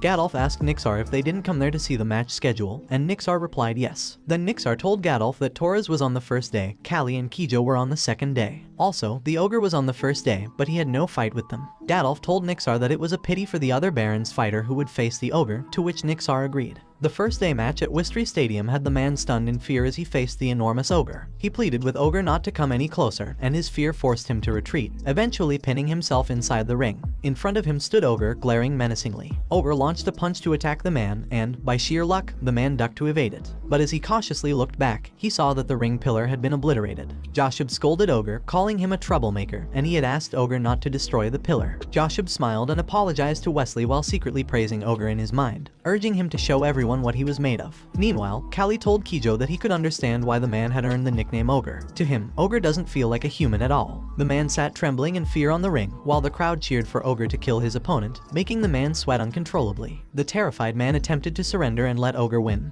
but Ogre ignored his plea. Instead, Ogre launched his fist towards the man, causing the man to scream in fear. Upon impact, blood splattered everywhere, further inciting the cheers of of the spectators. Callie had witnessed many deaths in fights prior to coming to this place, but he had never seen anything as gruesome as this. Ogre's bare hands turned the fight into a brutal spectacle, like a battle between a human and a beast. Fortunately, Ogre didn't possess any refined fighting skills. At this point, Kijo called his name and inquired if he was still trying to figure out how to fight Ogre. Callie replied negatively, realizing that they might not even get the chance to fight Ogre. Kijo urged them to stop entertaining such thoughts, emphasizing that fighting someone like Ogre would result in certain defeat. Torres agreed and pointed out that Ogre was not merely looking to win the fight but to kill his opponents. Aegis wild boars, Torres never gives up. He knocks down his opponent after giving his best on the last match that day. He knows that the next day he will fight there. But then someone asks him if he likes boys, and he replied that he certainly does not. Then, Azalea asks if she was calling just to ask that simple question. She replied that usually, boys can't talk when they see her face. So she asked him because he seemed too calm. She asked if he wasn't nervous. Then she told him that she heard many fighters died on the first day of the match, and maybe she wouldn't see him again starting tomorrow. He told her he was not a noble like her, so he had nothing to lose. She told him he was pretty good at talking, maybe because he was a fighter. She asked him if that's why he was good at talking. She tossed an apple toward him, saying that if he wins tomorrow, she'll dedicate herself to him as his victory. He confidently told her not to worry because he'll win. The next day, people hit the drum, indicating the event was starting. The audience on the stage screamed in excitement. He was glad that it was finally starting, while Nixar noticed that his body had changed so much. His back and shoulder muscles were getting bigger than before. Then the host began to introduce the veteran fighter with 21 wins in Vataman training camp, the Iron Wall, Caesar. The host told everyone that Caesar's opponent looked like a dwarf, but the rookie had already won one fight against an experienced fighter, Callie, the next fighter from Aegis training camp. The audience angrily asked if they thought they came all the way there to see a terrible fight, and if Callie was eating properly because he looked like someone from a poor family. On the other hand, Azalea wished for Callie to win the fight, but suddenly, someone behind her told her that the result was too obvious. A nobleman told her that fighter Caesar was gaining recognition these days, and maybe Caesar would become the champion in the future. She knew she had nothing to do there, which is why she hated coming there. But she smilingly told the man that she thought the boy from their side would win. Still, the man confidently told her that physics is absolute in boxing. He didn't know if he ever told her, but in the past, he also had to fight someone. She smiled in response but wondered why that pathetic man was bragging. She told the man they should make a bet, and her bet was on Callie. She told the man that if Callie loses, she'll spend time with him tomorrow. This made the man light up in surprise and agree. Then the man asked her what she wanted to do if he lost. She replied that she saw a nice ruby necklace at the craft shop she went to yesterday. The man replied okay and told her that it was an interesting bet. This made him wonder why it was so easy and if she thought he was interested in her, and she knew that she was making a bet that he certainly would lose. Caesar told Callie that he'd win easily this time and blamed his master for putting him in that match. But Callie just sighed in frustration about Caesar and the other man he fought before. Then, he asked Caesar if they fight with their mouths and confidently told him to bring it on. Caesar furiously ran toward him and tried to punch him, but he avoided it as he expected. He knew that Caesar had iron-like muscles and thick skin, so he wouldn't go down easily if he hit his jaw. Caesar punched him with his other hand, but he ducked in time and jumped backward to create a space between them. Caesar told him that he must be good at dodging, and then Caesar inhaled, thinking that he'd make sure Callie couldn't dodge anymore. He was surprised when Caesar speedily and continuously attacked him using his two fists. The man told Azalea that it ended like that, and their bet was done. But then the other noble guy shouted in surprise, and the audience was shocked too to see Callie speedily avoiding Caesar's fast attack. The man was shocked and wondered what the hell was happening. Caesar thought it was impossible, and the nobleman was surprised to hear people asking if Callie was the fighter who knocked down Dorman's fighter, and said that they heard Callie won with his eyes closed. The man asked if it was true, but Azalea just looked at Callie, smiling and humming. On the other hand, Callie was busy fighting while wondering if he could knock Caesar down in one shot, if he had to stack up the damage and break Caesar's muscles, and if his stamina would last until then. Then he noticed Caesar's back and liver. Caesar tiredly called him a brat, but he kept silent, knowing he couldn't miss that chance. Then he jumped towards Caesar and punched him in the liver. He was surprised to feel it, and he knew it went in. Nixar stood up in shock to witness it because he knew that the punch Callie threw in the middle of an explosive dash was a perfect weight shift. Nixar thought it seemed like Callie had reaped the fruits of his constant muscle training because Callie did something he couldn't even dream of with his original weak body. But it was not an attack based on the opponent's movement and weight utilization. It was a punch delivered with Callie's pure strength. Caesar's body shook in pain, but before Caesar could attack again, Callie punched him in the jaw, making Nixar smile and telling Callie in his mind that he has grown. The audience started to cheer for Callie, telling him to keep pushing and that he was not bad for a little one. Then the nobleman next to Azalea stood in disbelief. Callie felt hurt in his hand and noticed that the thick muscle armor on Caesar's body was breaking apart. Caesar shook in anger and shouted, launching his fist at him. but he speedily dodged it and went behind Caesar, then punched his back, making Caesar clench his teeth in pain. Caesar thought it was not a normal punch because it was a spear that pierced through everything, a sharp spear. Then Callie speedily went in front of Caesar and punched him in the face, making Azalea and Nixar proud. He was thinking that there, he had recreated his life. Then he gave his last punch on Caesar's face, making Caesar bleed and collapse, then fall to the ground. He caught his breath, then raised his hand as a victory, making the audience cheer for him. The nobleman shouted that it was impossible, but Azalea just told the man that she won after all, and she is looking forward to the necklace, making the man walk away in shyness, thinking that if only Caesar fought more decently, it would have been less humiliating for him. Suddenly, Gadolf appeared behind her and shouted that Callie was his boxer. He raised Callie with care, but then Gadolf noticed Callie facing them and punched his chest with his fist as a sign of respect, then raised his hand in front of them. Gadolf thought Callie was dedicating it to him, and Callie knows how to be grateful. But the truth is, Azalea knows it was for her, and Callie was telling her that he did it. The audience loudly cheered for him while he thought that he had become stronger. A moment later, Nixar told him that it was a good match and the public, as well as the nobles, must have been impressed by his game. To which he thanked Nixar. But then he felt pain in his hand, so Nixar unwrapped the bandage on his hand, showing his injured fist, and told him to soak it in water. He immediately soaked it while Nixar told him that, as he expected, he still has a long way to go. He didn't even know it hurt and thinks if he had pushed himself a little more, he would have damaged his bones. Torres told him that his fragile body was still the same, but he did well, and he thought he only used his head. Then Kijo shatteringly told him that he won and he was going to win too. Torres told Kijo to stop shaking because he was shaking his chair too. Nixar told Kijo to breathe deeply and asked him if he wanted to go out and not be able to punch. Kijo replied that the crowd's noise was ringing in his ears, and he was out of breath and suffocated, making him go crazy. He noticed that Kijo looked like he was having a panic attack, but he was not surprised to see it on someone as fragile as Kijo. He told Kijo not to think too deeply and just back off and hit with his long arms like he did in the last match. Kijo asked him if it was possible, but a moment later, Kijo proudly shouted that he won and he damn well won too. Torres said it was annoying, but he just laughed while they both looked at celebrating Kijo on the stage. Kijo thanked him because he did what he said and won, to which he agreed. Kijo shouted that he was so strong and he must be the best. But Callie knew that it was a desperate measure, but guessed that maybe Kijo had some talent. Later, Azalea happily told him that he should see that man's face because the man's face turned red, and his hands were trembling. He asked her what she would have done if he had lost, but she just asked him back if he didn't boast that he would win and told him that thanks to it, he can even perform his role as her bodyguard. He told her that it was true, but she has a really big heart, and she told him that she'll take it as a compliment. Then she came out all dressed and told him that they should go, but then Gadolf ran toward her and told her that a guest had come looking for her. She asked her father who it was that he was making such a fuss, and Gadolf replied that he is the second son of Count Joseph, making her realize something and wonder if it could be that man. A few minutes later, the man told Azalea that she was one of the potential fiancés chosen by Aegis Manor for him. He found the beautiful red-haired girl, and the clue was quickly found. Then the man introduced himself to her formally as Wylan Joseph, the second son of Count Joseph. She knows that Wylan knows that she was a girl from a powerless baron family, and Wylan is getting cocky. The Joseph family is a prestigious family with considerable influence in central politics, and she knows that her father must be happy to find a grooming candidate. But she was upset, thinking that her father is acting like a greedy person.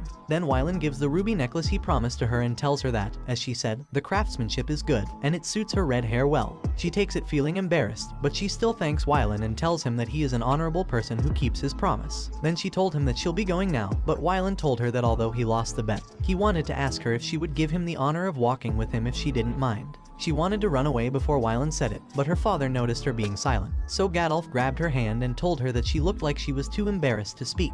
Then he told Wylan that they'll prepare right away, to which Wylan agreed and told him to take their time. Inside the mansion, Gadolf shouted and asked Azalea what she was talking about, but she just told her father that she has no intention of spending time with that person. Gadolf told her to wait for a minute and asked her if she wouldn't spend some time with Wylan just once for her father's sake.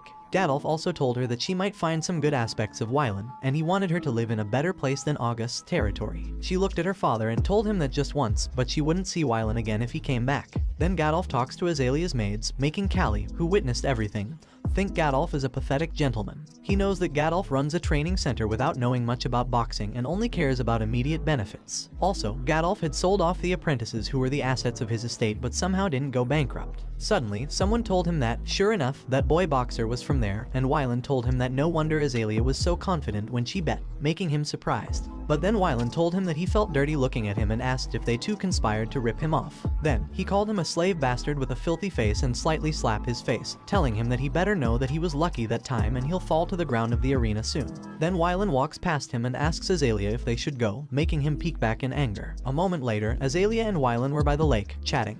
while Callie was lying on the side, wondering if it was okay to leave Azalea alone with the creepy, split-personality kid. Then he looked at the sky and noticed that the weather was nice. Slowly, he fell asleep and dreamt of someone shouting for him to sit down while being hit by someone. Then he hit back the man, and the man fell to the stage while he was thinking of just hitting and beating them, knowing that there was no one who could stand after taking his fist. But it was just his arrogant thoughts. He lived by resorting to violence, hoping for some compensation for his broken fist, and if he could go back, he would never do it again. Suddenly, he woke up and sat up in shock, wondering if it was a dream. He knew that he got a second chance, but if he had gone back to the past, he wouldn't have lived so arrogantly and dirtily. Suddenly, a maid ran toward him in panic and told him that something was wrong. On the other hand, Azalea asked Wylan what he was doing, and he replied that she was spoiled, then asked her if she knew how much that ruby necklace was worth. Then he shouted at her, telling her that if she got it, she had to pay with her body. She angrily told him not to make her laugh because it was an item they bet on and called Wylan a brat. Then she kicked Wylan in his private area, making Wylan clench his teeth in anger and pain. Then he slapped Azalea in the face. Callie, who saw it, was surprised and quickly ran toward them in anger, calling Wylan a nasty name. But Wylan's men stopped him and told him that he couldn't let him get to their lord,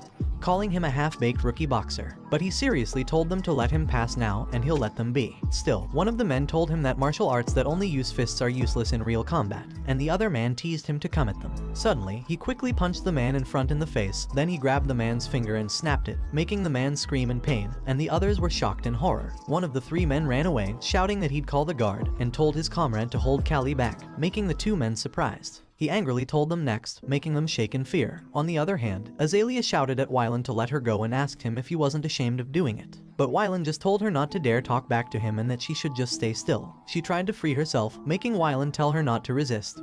But suddenly, Callie appeared and kicked Wylan in the face, sending him flying and crashing to the ground hard. Wylan asked him how he got there but received an angry glare and a question from Callie about what he was doing. Wylan angrily replied that he was trying to get compensation for the ruby necklace. Callie angrily asked him what he meant by compensation and remembered his past self. Wylan angrily asked him what his problem was and called him a derogatory name. But Callie just punched Wylan's face, grabbed his hair, and punched him again. Then he furiously slammed Wylan's face into the river, lifted him up, and asked if he was sober. Later, the news that the second son of the Joseph family was hit by a slave quickly spread among the nobles who had gathered for the harvest festival. Wylan angrily walked, thinking that if they didn't want their family to be ridiculed, they must execute that slave and make sure the Aegis family could never enter politics or hold power from now on. Gadolf slammed his hand on the table in anger and asked how he should handle the situation. He thought things were going well, but now the Joseph family was their enemy. He was even angrier when he asked how dare Wylan Joseph touch his daughter. Nixar told him that Callie was detained at the guardhouse as a suspect, and there was no way to get Callie out. Gadolf asked Nixar what he was talking about, getting Callie out, and told Nixar to just think of Callie as dead. Gadolf told Nixar that he appreciated that Callie had saved his daughter, but if they took Callie's side, their family would be ruined too, and Nixar agreed, knowing that it was the life of a slave. Suddenly, the door opened, and Azalea called her father. Gadolf asked her what was wrong and told her that she should rest more, but she begged her father to defend Callie because Callie had saved her twice, and even though Callie was a slave, he deserved justice. She also told her father that even a dumb beast gets treated well if it saves its master. Gadolf told her that he'd handle the matter himself and called Nixar to make her leave, but she still told her father that she knew what he'd do and that he was going to abandon Callie. Nixar told her that her father had no other choice, which made him shake in anger while thinking about Callie. Meanwhile, in Wesley Guardhouse, another prisoner asked Callie if he had beaten up a noble and told him that it was amazing, and he was their hero. Callie asked the man why he was in there, and the man replied that he was a pickpocket. He told the man that he was pathetic, but the man coughingly told him that he would probably lose his hand, but he'd lose his head. The guard told the man to be quiet, but the man just laughed. Callie was frustrated, thinking that he had given up the chance to box again.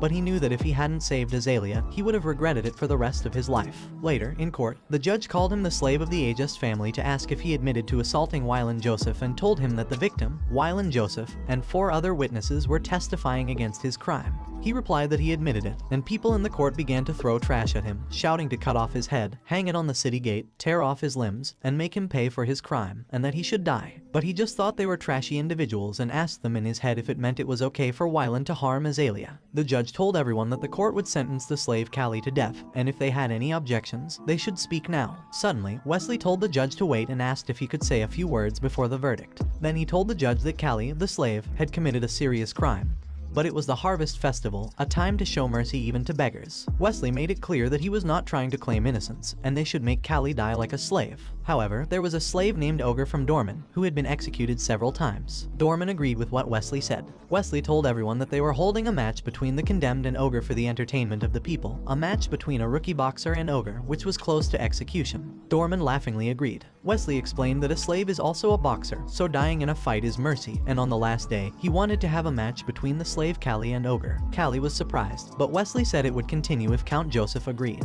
Joseph was silent for a moment and told Wesley to do as he pleased. Wesley realized that neither he nor Joseph wanted to satisfy each other's grievances, but he thought it was the best compromise. Wesley also thought the movements of that young boxer were artistic, and if it weren't for that problem, he would have bought Callie even if he had to pay money. The judge told everyone that on the last day of the Harvest Festival, he would replace the execution with a match between Dorman's Ogre and Callie. Then the nobles began to walk away, but someone told him that he was dead now and called him a slave bastard. Then Joseph spit on his face, making him surprised, and Wylan walked away, laughing. He wiped the saliva from his face, thinking that if there is a god who brought him there, that god must want to see him pushed to the cliff and climbing up endlessly. So he planned to struggle as much as he could, survive until the end, and reach the peak with his 2 fists. A moment later, the guard explained to him that he was in the waiting room and asked him if he got like that while protecting the lady, then told him that's with some loyalty and he'd cheer for him. The guard closed the room door, leaving him in the dark alone. But then he heard the guard telling someone that visiting was impossible. However, the man told the guard that just a moment would do, leaving the guard confused. Then Kijo, who was Tiri, Torres, and Nixar walked inside.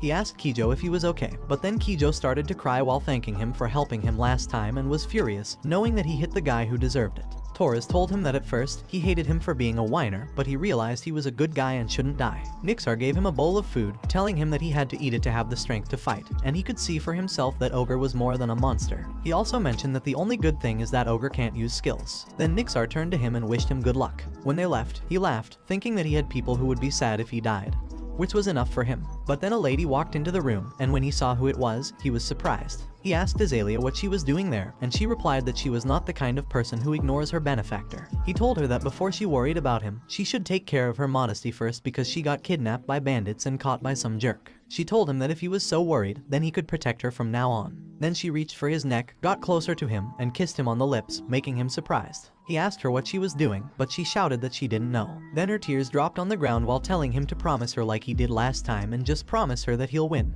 He told her that she makes it hard for him to die, even if he wanted to, and that he'll stay by her side until she grows up more. Meanwhile, Dorman told Ogre that it was time to fight, and it was an execution, so there was no rope, and he could go wild and kill Callie as cruelly as possible. Ogre threw the meat on the ground and set his foot on the stage while the host shouted that finally, the highlight of that Harvest Festival, the executioner of Dorman's Ogre. The host called the condemned, Callie, onto the stage, and the people began to shout to tear Callie apart and show the criminals what they deserved. Hearing the people, Ogre clenched his teeth in anger and screamed loudly. However, Callie was just frustrated that they were noisy while being free and faced Ogre, noticing that Ogre was incredibly large. Callie tore his shirt off, wrapped it around his fist, and knew that with Ogre's physique, he wouldn't need skills. He positioned his fist forward, back his feet to the side, launched his fist, and hit Ogre's side. But Ogre just looked at him and punched him, making Callie surprised that Ogre didn't even feel that he hit him. He created distance, avoiding Ogre's attack, but the sand flew in the air because of the attack, making him wonder about the incredible power in Ogre's muscles. Ogre held his side and told him that he would die, but he just told Ogre that God is fair because God gave him a blessed body and took away his intelligence. He knew that weight class was absolute, but humans use their brains to compensate for their disadvantages and create skills, so they were a tribe with tough bones, used to fighting against opponents stronger than themselves. He began to walk toward Ogre, who was looking at him. The people were confused to see it and asked if Callie had lost his mind, thinking he was crazy. Torres and Kijo were shocked too, and Dorman teasingly asked him if he was giving up on the match, telling him that he was going to die on his own feet. However, Callie continued to stare at Ogre, who was staring back at him. Then Ogre attacked him, but he speedily avoided it and continued dodging Ogre's punches. He planned to swing continuously, knowing that he got hit because he was slow and he'd get hit even if he was a little late, as Ogre still had super speed attacks despite his size, making him think that Ogre was indeed a monster. Wesley, who was watching, thought it was a shame, a waste of Callie's courage and skill. He realized that Callie was not an ordinary person and guessed that maybe this could bring about a new revolution in boxing. He saw that rather than Callie delivering a final blow, Callie continued to accumulate damage. Ogre tried to punch him, but he continued avoiding it at a speed that made Ogre furiously call him a little rat while attacking. Callie told Ogre in his mind to go wild and get excited because he knew that it became easier to avoid. Then he punched Ogre's side once again, making the other people cheer for him and the others stunned in surprise. Wesley understood that this was the next level in boxing right now and considered it a revolution in the sport. Ogre launched his huge fist, telling him to just run away, but Callie saw that Ogre's side was open again. So he speedily launched toward it, avoiding Ogre's attack, and powerfully punched Ogre's side with his fist, making Ogre scream in pain and step back, shaking. Callie was thinking that even though currently Bikwana skill striking with the blade of a tightly clenched fist is not in boxing, and although it has strong destructive power, it has the disadvantage of being easy to predict its trajectory. However, if his opponent is stupid, it will work best. Dorman shouted that it couldn't be happening and that no one could defeat his ogre. Kijo and Torres stood up in shock on the side.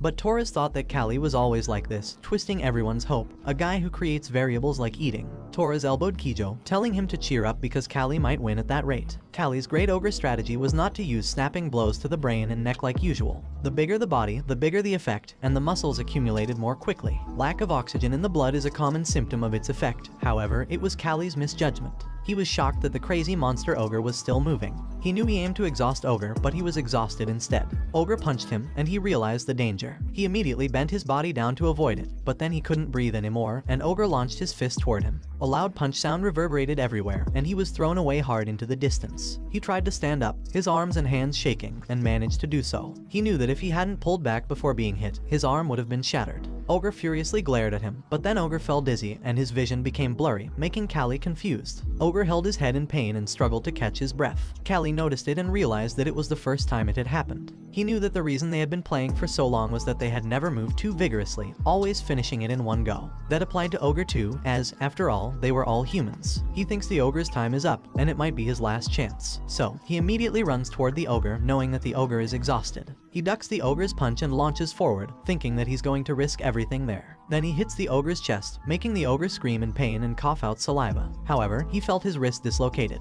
Still, he noticed that the Ogre's guard was down. So, he thought it was his chance and launched his fist once again while telling the Ogre to bite down hard on his teeth.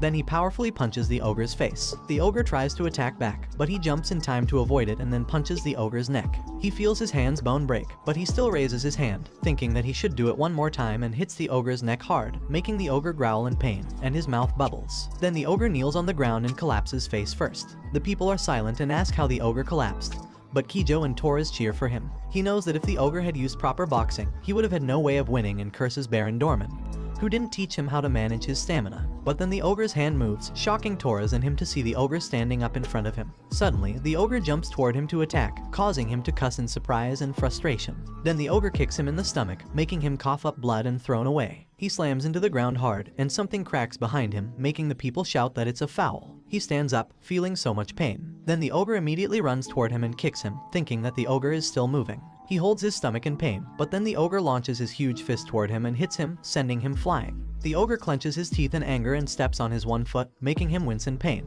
Then the Ogre presses his foot on his foot hard, breaking his bone and making him scream in pain. But the Ogre just smiles at him and grabs him by the neck. The Ogre lifts him up, and his foot is shaking in pain, wondering if it's still boxing. He slowly couldn't breathe, but then the Ogre hugged him with his two arms and squeezed him, making him scream in pain. He called the Ogre a son of a jerk and told him to see what he'd do. He then grabbed the Ogre's hair and bit his ear, making the Ogre let him go in pain and hold his ear. He fell to the ground, but he just shakily spit out the Ogre's ear and stood up, while the people shouted that Callie ripped off the Ogre's ear and that Callie is so barbaric. He teasingly told the Ogre that his blood is not green like other orcs, and it was still red while holding sand in his hand. The Ogre glared at him in anger and jumped forward to attack him while shouting at him that he would kill him. He slammed his body into the corner of the stage and threw sand into the Ogre's eyes when he was near him. The Ogre closed his eyes in pain, and he admitted that the Ogre was strong. He punched the Ogre's knee, making the Ogre kneel on the ground. But he still tried to punch him, to which he blocked with his arm. He thought that even though his bones were creaking and his stomach got twisted, he didn't feel hurt. He grabbed the Ogre's hair and launched his knee toward the Ogre's face, then hit the Ogre hard, making the Ogre's nose bleed and break a few teeth. Wesley knew that it was not a battle between a beast and a man because it was a battle of a beast and the best. Suddenly, someone told Callie to win it, and the people began to cheer for Callie continuously while he was busy attacking the Ogre on the stage. He powerfully punched the Ogre's face, pulled his hand back, and punched the Ogre's jaw, making the Ogre slide back and slowly fall. He told the Ogre that he wins and collapsed. He caught his breath for a moment while looking at the ogre who passed out on the stage and shakily raised his hand in victory, making the people cheer happily for him. Joseph was furious to see Callie win, and Dorman was in shock to see his ogre defeated. But Torres and Kijo were happily calling his name. He slowly walked, but then he heard people walking behind him, and the soldiers told him not to move because they would continue his execution. He noticed that it was the soldiers from Joseph, making him laugh and think that it was the end for him. But then a stone flew toward the stage and hit one of the soldiers. The people started booing and furiously asked the soldiers what they were doing. The people shouted to leave Callie alone, give Callie mercy, and they were cowards. The soldiers sadly bowed their heads and fearfully told everyone that they also wanted to do it, making Joseph angry and asking his soldiers what they were doing. Wesley told Joseph to let Callie live because the Harvest Festival is a festival to win public sentiment, and now the public is giving Callie sympathy. If he kills Callie, that Harvest Festival will be meaningless. Wesley also told Joseph that he thinks he will understand his decision, making Joseph pissed, thinking that he can't cause political trouble with the Duke of Wesley. Joseph ordered his son Wyland to stand up because they should go, while thinking that he can't forgive Aegis for making his family a laughing stock. So, he swore he'd destroy them so they can't rise back. Wyland furiously glared at Callie in anger. The host shouted that Callie won versus the ogre. Later, the doctor told Callie that it was a miracle he was still alive and that he fought with his body, so he could only say he had strong willpower. Nixar told Callie that he must survive, but the doctor told Nixar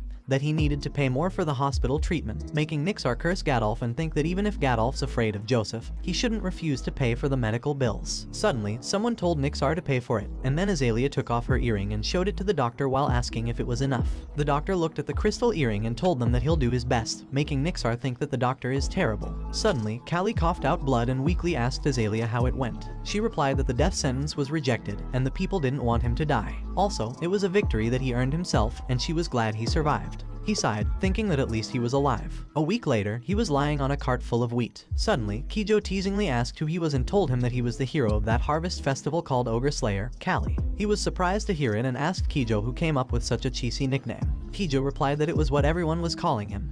And Torres told him that he was lucky to be carried around. Then Torres teasingly told him that he was jealous, but he just told them to shut up because he almost died. He was told that the bones of his arm and fist would heal well, and the ligament was stretched, but it was expected. The problem is his shin bone that the ogre smashed into pieces. He looks at Gadolf, thinking that Nixar and Azalea persuaded them not to kick him out, but then Gadolf turns around angrily to leave, making him realize that he won't get any good treatment. The way to Wesley was rough, but the way back was smooth. Callie and his companions arrived at the August estate and relaxed. 3 months passed, and winter came. Gadolf furiously slammed his hand on the wall and angrily shouted that he had waited for 3 months. Then he told Nixar to say something and asked Callie why he still liked it while he was dragging one of his feet. Gadolf shouted, asking if Callie's leg would fully recover and that he heard the bone was misaligned. Nixar knew that Callie's bone overlapped with the growth period. Moreover, the bone was already shattered, so Callie won't be able to avoid being a cripple. Gadolf ordered Callie to tell him himself if it is true, and he replied that it is true that his leg won't heal properly, making Gadolf shocked and furiously shout that it is over and ask what is the point of being famous as an ogre slayer when he can't even use it.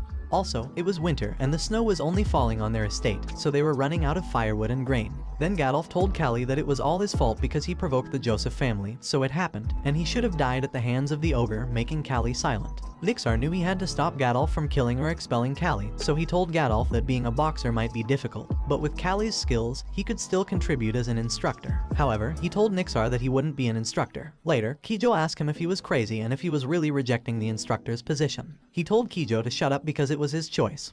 But Kijo called him an idiot and told him that the best position a retired boxer could have is an instructor. Kijo asked if he thought Nixar recommended him for nothing, mentioning that Nixar saw potential in him and gave him a chance. He just kept quiet, remembering Nixar telling him that he wouldn't recover by summer and that he was done with him. Nixar also admitted he didn't know how to heal a broken leg, and if he had known, he wouldn't have retired so soon. Kijo asked him if he hit his head wrong when he fought the ogre and said there must be something wrong with his brain. He told Kijo to stop talking nonsense and take care of himself. Kijo mentioned that he had 7 wins, and Torres asked if he really hit his head wrong, like Kijo said, and said that he made their master Gadolf angry. He replied that Gadolf hated him no matter what he did, so why would he bother being polite? He also told them that they were the ones who abandoned him first. Torres and Kijo laughed and told him that he had some guts. While he was lying in bed for 3 months, Kijo and Torres had already fought several times and made names for themselves. He knew that being an instructor would be a stable job, but it didn't mean anything if he didn't fight himself. A moment later, the man thanked him and told him that he wouldn't have to sleep in the cold that night. He told the man that he didn't need to thank him because he wanted to do it. The man told him that now he saw him properly. He seemed to have become taller and his body had grown bigger. He told the man that it might be because he had cut down a lot of trees. One of the men told him that if only his leg wasn't hurt, he could fight. but then the other man softly elbowed his friend and told him that he was clueless. The man realized it, but Callie told the man that it was okay because it would get better soon. Then he turned around to leave, telling them that it was cold, so they should go inside. When he was alone inside the slave room, he slammed his hand on the gate in anger but told himself to calm down because he had more knowledge and experience than other boxers, and he already knew that the medical techniques there couldn't fix his leg. Suddenly, Azalea appeared and asked him why he was hitting the gate like that, but he just asked her what brought her to his room. She replied that he was talking like she was somewhere she shouldn't be, making him frustrated because he couldn't even look Azalea in the eyes after what happened last time. She smiled seeing his reaction and told him that she came there to say goodbye, which made him surprised. He asked her if she was going somewhere far, and she replied that their estate is very poor now, and the trading has stopped due to pressure from the Joseph family, so the only merchants left are the occasional helpers. The days keep getting colder, and prices in the estate are skyrocketing.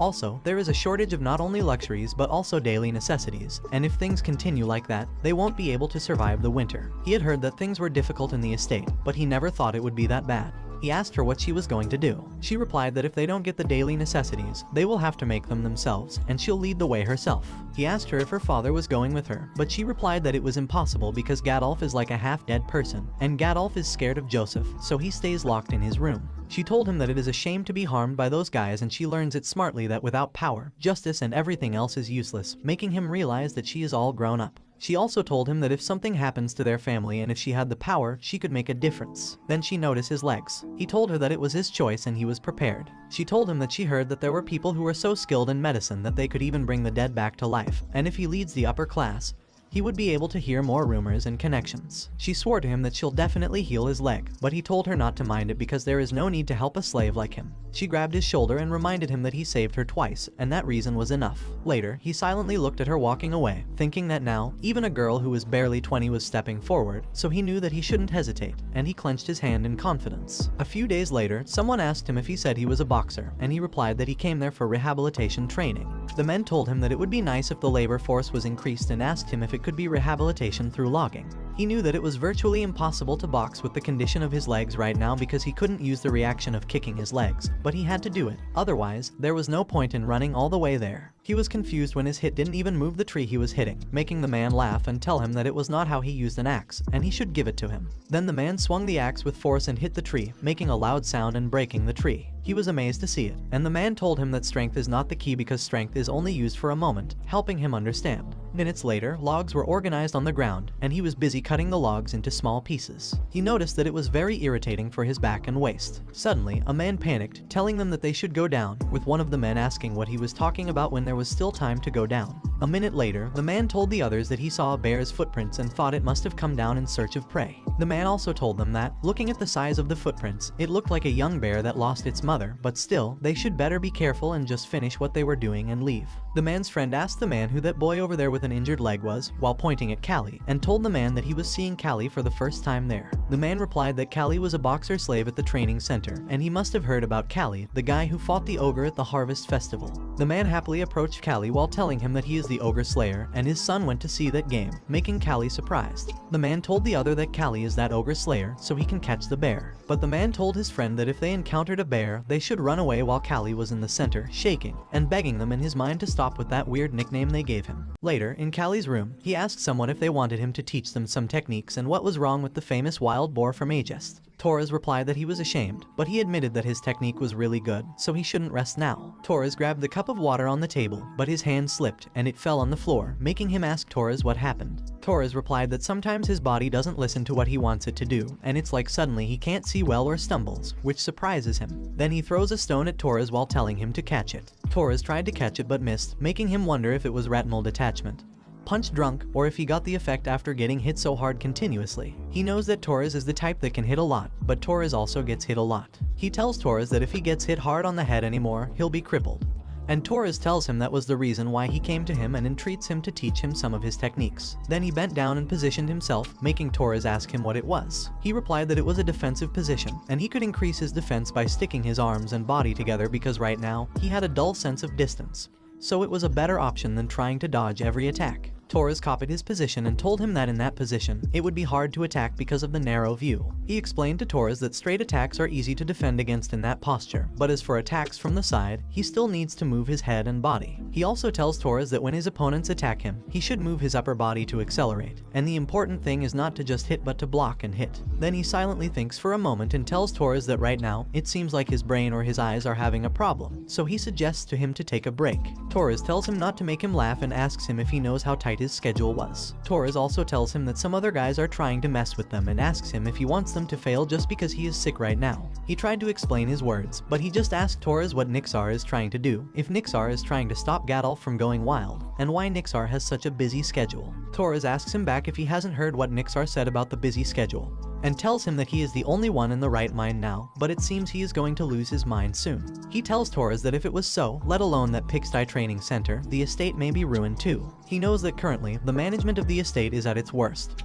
and Gadolf's reputation is actually not that good, so the dissatisfaction of the citizens increases. One of the men in the snow tells his friend that the winter is really cold, and he heard Mr. and Mrs. Doran ran away last night. The man's friend replied that the Dorans are engineers, so they can go anywhere, but not them, they can only stay and get buried there. The man asked his friend where the guy with leg injuries went, and the man's friend replied that Callie completed his quota earlier, so he went to train nearby. The man couldn't believe that Callie fulfilled his quota already and told his friend that Callie was faster than him. The man's friend told the man that Callie wouldn't have gone that far, so they should call him after they were done. On the other hand, somewhere nearby, he was exhaling and punching the tree hard with his bare fist. Then he punched it again with his other fist, and he continued punching it while thinking that it was an ignorant way, but it was effective, and it was called Wolf's Claw. He knows that when the bones receive impact, the calcium content increases, and so does the bone density. In other words, if it receives enough impact to recover and is trained to the extreme, the bones will become harder and the skeleton will become like a weapon, which was the final result he wanted. He thinks he should become stronger than before because he trained his back and his waist,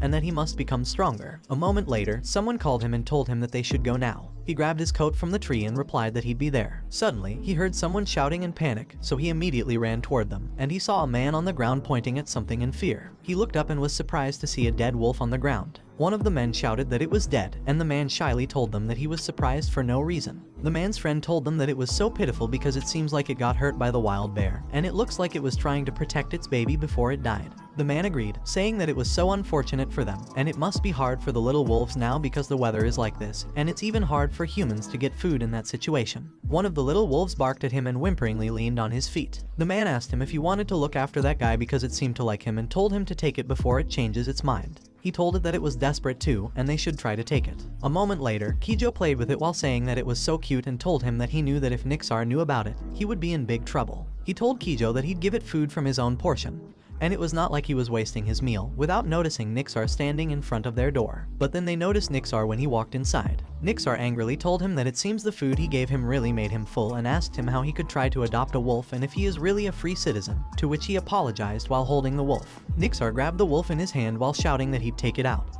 But then Nixar saw the sad face of the wolf, and Nixar froze on his words when he saw it, making Kijo and Callie look at each other. Then he grabbed the wolf in Nixar's hand while saying that he'll throw it.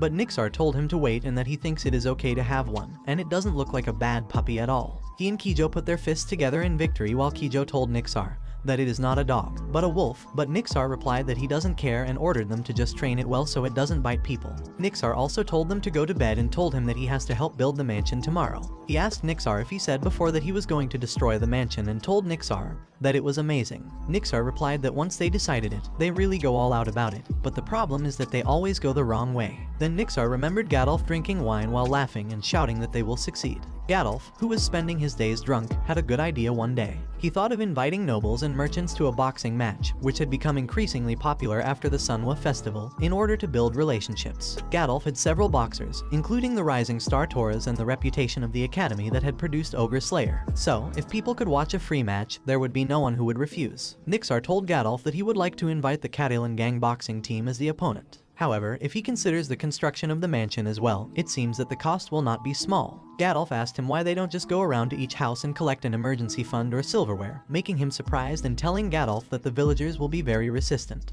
Gadolf furiously threw his glass against the wall while shouting at him that it is a problem for him and his soldiers to solve. Then he ordered him to focus on preparing for the match. Gadolf also told him that it was for the sake of saving the territory, so everyone should bear the sacrifice, and ordered him to go away. A few days later, a line of luxurious carriages lined up at the mansion, and the Aegis territory was bustling with outsiders for the first time in a while. A free boxing match was rare, and no one refused to watch a match with popular boxers. They watched the boxers fight each other, and the Catalan boxing team were all talented fighters, so they were professional boxers who didn't make a living as slaves. Torres told him that first, the Catalan won, but then someone asked him if he was that famous Cali, but he replied that he was not famous and he was Cali. Then he asked the man if he was a new slave. The man replied that his name was Shram from the south, and he was a sailor, but he told Shram that he didn't look like a sailor. Shram told him that his ship was shipwrecked, and he was captured by a slave trader, so he was there to earn his ransom and go back home. Shram also told him that he is always mentioned when they talk about the strongest person there, but he guessed the rumors were exaggerated because compared to Torres, he is weak, frail, and looks like a cripple. He calmly told Shram that if he is an apprentice, he should train harder, making Shram angry, and he wondered if he didn't care. Shram told him that it was nice to meet him and suggested a handshake while wondering why a cripple like Cali is compared to Torres, the ace. He accepts Shram's hand while Shram thinks that he'll crush him like a bug and be free. Shram grabbed his hand tightly, knowing that he had been pulling sales ropes for over 5 years and he was not weak in terms of grip strength, but Shram was surprised when he effortlessly shook his hand.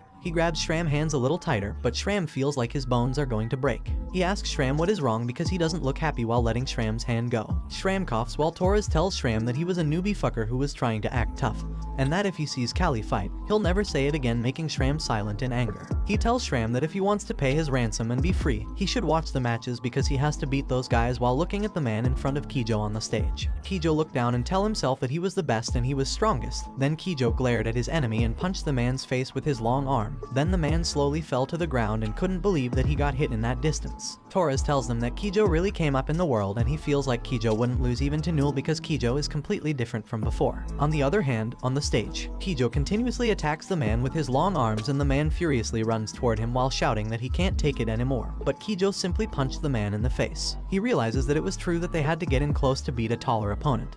But Kijo's enemy was just charging in without any skills. He knows that it would have been better to just endure hits and wait for Kijo to get tired. Torres and Kijo's bump hands and Torres tell him that he did well staying calm. Kijo tells Torres to do well and come back. Then Torres stepped inside the court and the viewers cheered for him loudly. He looked at his enemy, but his vision was blurry, making him think that it was starting again, and he knew that if it kept up, his boxing career would be over. But he was not sure if he can use the techniques Cali taught him in a real fight, so he decided to just try to win with his usual style. The man blocked his attack while teasingly acting amazed to him. Then the man punched Torres back in the face while the man noticed that Torres just kept coming even though he was getting hit, and Torres is worthy of being called the boar of Aegis. But the man swore that he was going to catch Torres today. Torres tried to punch the man, but the man dodged in the side to avoid it, making Torres and Cali understand what the man is doing. Then the man punched Torres in his side, making Torres fall to the ground hard. One of the nobles' men shouted that it was the recent trending Wistery style, and the other noble replied that he had never seen it in person before. Cali was surprised because he knows what the style man used. He was sure that the man had seen and used his technique back then. It was commonly known as the Wisley style, and Duke Wisley devised it and tried letting his boxers use it after the Harvest Festival. It was not just the traditional boxers that only showed strength, but now it has changed into showcasing technique. Most people think it was created by Duke Wisley, but people who follow the pugilist fight may know that the technique was invented by Cali. Torres stood up in frustration and attacked the man once again, while Cali thought that anyone who sees it will feel the same thing. The man dodged all his attacks while teasingly asking him if he ever heard about the Wisley technique and telling him that it seems he doesn't know about it.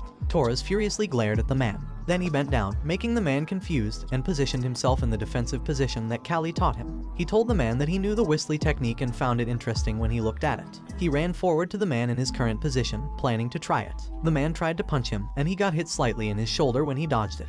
Then the man once again tried to punch him, but he completely dodged it, making the man shout in frustration while launching another attack. He blocked it with his arms and composed himself to stay on his ground. The man knew that it was his first time seeing it. Moreover, no matter how hard he hit Torres, he wouldn't move, and he saw that Torres' exposed area was only his side or abdomen. But if he went closer, it wouldn't be good for him. Suddenly, Torres appeared under him, launching an attack. The man dodged it, knowing that he should avoid it, and noticed that Torres' fist was strangely slow. But then he was surprised when he saw Torres glaring at him. Torres moved one of his feet to the side and launched his fist. The man covered himself, knowing that Torres was using his core strength, so he should block it. Torres hit the man guard, completely breaking it. He launched his other fist, making the man realize that it was just a trick. Then Torres hit the man in the chin hard, making the man slam on the ground, bleeding. The nobles happily cheered for him and shouted that Torres still won with great force. Callie knows that the man's whistly style is pretty similar, and he was so surprised. However, he thinks they still don't consider footwork as part of fighting, and the man's legs barely move. On the other hand, Torres was able to change his strength, and even though he only taught Torres about the guard posture, Torres really has a good boxing sense. After that pugilist fight ended successfully, Gadolf showed a bright smile, and it was because all the nobles in the VIP seats returned to support Gadolf again. The woman nobles told Gadolf that she enjoyed it and hopes she'll participate again. Then the nobleman told Gadolf that it was a good match, making Gadolf happily tell them that he and the state will also become as lively as before. However, there is still no contact with the guests who left earlier, and it is only then that Gadolf realizes that they are just doing lip service and they don't have any intention to help Gadolf, making him fume in anger and shout that those bastards are just coming there to watch a free pugilist match when he even fixed the mansion for them. Gadolf cursed in anger and shoutingly ordered his maid to bring him alcohol. A few weeks later, the man inside the house wonders what will happen to that territory in the future. Gadolf is not only a tyrant, but he is also lacking at managing the territory. Also, he still couldn't believe Gadolf made the knight do the housework like fixing the mansion, and they say that Gadolf also failed to make any connection with other nobles. Then someone called the man his captain, and Callie told the man that he will be back from his training with the wolf next to him. The man asked him if it is a religious day and why he doesn't take a break. He replied that he is just doing it because he likes it. The man asked him if isn't that animal the wolf from that day and what is its name. He replied that it's called Rovo. The man told him that rather than a wolf, it looks like a fat dog, and he should come back there when he is done training, then they can go back together, to which he replied okay. A moment later, he arrived at the forest, and something behind the tree was glaring at them. A moment later, he was continuously punching the tree while thinking that Torres and Kijo had become considerably strong. Also, those boxers there were also improving fast, making him wonder if he would really be able to box again, and if he should have accepted the offer to become an instructor. But then he felt something near them, making him stop, and Rovo felt it too. Rovo began to bark at something in the bush, and he told Rovo to be quiet because he knew what was coming.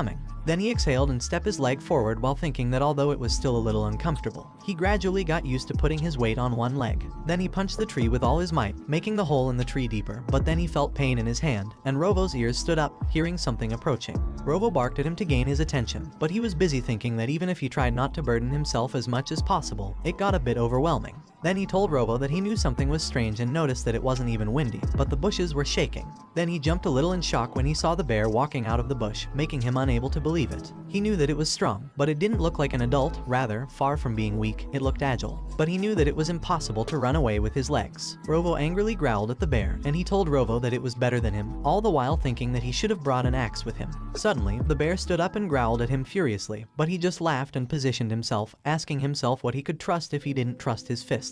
Then the bear launched its sharp claws to attack him, and fortunately, he dodged it. He punched the bear in the face, making the bear's nose bleed. Then Rovo barked at the bear angrily, making the bear's attention distracted, so he punched the bear in the chin, sending its head flying. However, the bear managed to attack him back with its claws, and he got hit in the chest, causing him to bleed in pain. Then the bear jumped toward him to attack again, but he launched his fist forward to attack it too. Meanwhile, in the house, the captain was still sleeping. However, he suddenly heard someone knocking on the door. The captain, feeling alarmed, grabbed the axe for safety and asked the person continuously knocking if it was Callie. When the person didn't answer, the captain began to sweat in fear. He then forcefully opened the door while shouting, "Who is there?" To his shock, he saw Callie, who was standing in front of him, covered in injuries. The captain asked him why he had opened the door so late and expressed his worry. In response, Callie just smiled and replied that they should have bear stew for dinner that night. When Callie entered the house, the captain was shocked to see a dead bear behind him. News of Callie catching the bear quickly spread around. Objectively, it wasn't even a fully grown adult bear, but it wasn't thin and weak either. Catching a bear with bare hands seemed ridiculous to some people, and they thought it was a lie and an exaggeration.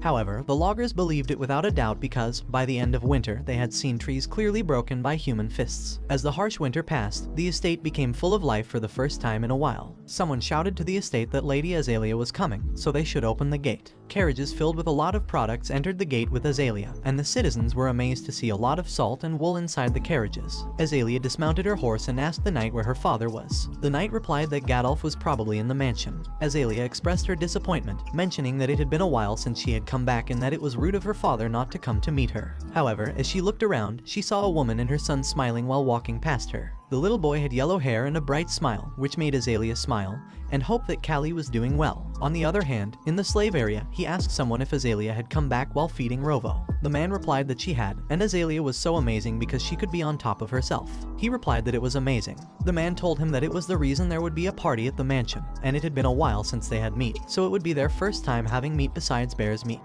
Rovo excitedly looked at him, but he told Rovo that it can't go with him and it can't go to the mansion with him, making Rovo sad. But he apologized to it and swore that he'll give it something. A moment later, he was busy eating at the table when the knight told him that Azalea had called him. Then he went inside the mansion, and Gadolf told him that he had arrived there. Azalea told him that it had been a long time since they saw each other and asked him about the condition of his leg. He replied that it was still the same, but he was used to it, so he wouldn't feel uncomfortable anymore, although she knew that there was no way he wouldn't feel uncomfortable. Then Azalea talked about how she had risen to the top and mentioned that Joseph had made it difficult by interfering here and there, making Gadolf furiously call Joseph a dirty human and a dirty piece of shit. She told Gadolf that it was why she went to the Imperial City so that the pressure from Joseph wouldn't work, and she would be able to buy the supplies. Gadolf told her that she did well and that he expected it from his daughter. He had heard that the Imperial region had a strong military power, and he also heard that the language and customs were similar because they shared the same roots with the kingdom there. She told them that she had heard an interesting story there and said that she was sure he'd also be interested in that story, which was the reason why she had called him, making him surprised. Then she told them that she had heard about a famous doctor there, a doctor of the Imperial family who was also called the God Doctor because he amputated and attached limbs. Gadolf said that to that extent, he was really an Imperial doctor. However, there was no way an Imperial doctor would cure a noble from a kingdom like theirs. She told her father that if she was the one who asked for it, it was possible because she had connections with the Imperial family, and in the Imperial city that liked to fight, any gladiators who were injured while fighting were welcomed. So, she was thinking of taking Callie there with her after she had rested enough there. Gadolf lifted her up happily and shouted that she was such a blessing, making her embarrassed. On the other hand, Callie couldn't believe that his leg had a chance to get healed and asked her if it was true that his leg could really be healed. She replied, of course, and she would definitely find a way to make it happen. But the truth was, she knew it was impossible to meet the royal family for a low-rank noble like her, so she hoped Callie didn't find out what was behind it. Later, he was busy watching the other fighters running and wondered if his leg had a chance to be healed.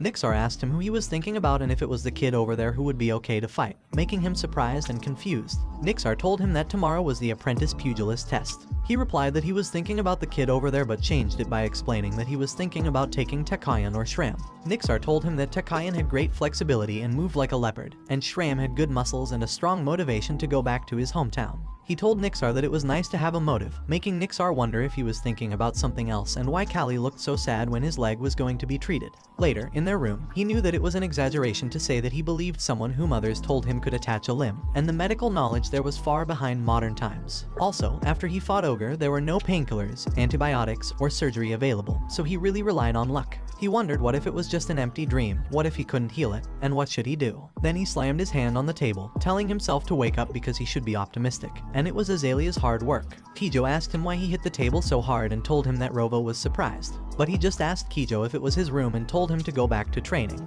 Kijo told him that he had a pugilist apprentice test tomorrow, so he would take a break today. He asked Kijo why he became a pugilist, making Kijo ask him what he meant. He told Kijo that he must have a reason or something he wanted to achieve. Kijo told him to reason his ass, and he just did it because there was nothing else he could do. Then Kijo hugged Rovo, telling Rovo that it was so cute, making Callie think it was like he was talking to a single-cell creature. Then Kijo asked him what about him and what he wanted to achieve. The next day, the apprentice pugilist test was conducted. An apprentice became a formal pugilist if they received good remarks from the instructor for their skill. But in Aegis, the apprentice pugilist test was more like a formality where the apprentice who got first place would take a test to become a formal pugilist. However, not everyone knew about it, and the apprentices picked their pugilist opponents by drawing lots and then fought them. The instructor called Kijo, and Kijo walked forward, laughingly asking if he was the first to start. He knew that Kijo would fight the apprentice with his great footwork, and it was inevitable to use an outboxing technique to widen the distance due to Kijo's body. He had gotten used to it because Kijo always used it, and he knew that Kijo and Toras were strong. So, even with his training in the mountain, he couldn't be compared to how strong they were now. He was frustrated that he hadn't used the skills he trained in the mountain yet, and whether he could use his leg properly or not, he wanted to become stronger. The instructor called Shram to come forward, but Shram just walked past the instructor and asked him if he was not trying to avoid fighting just because of his leg. Then Shram teasingly told him that they should play, making his anger fume even more. One of the instructors tells Nixar that Shram is straight up choosing his opponent.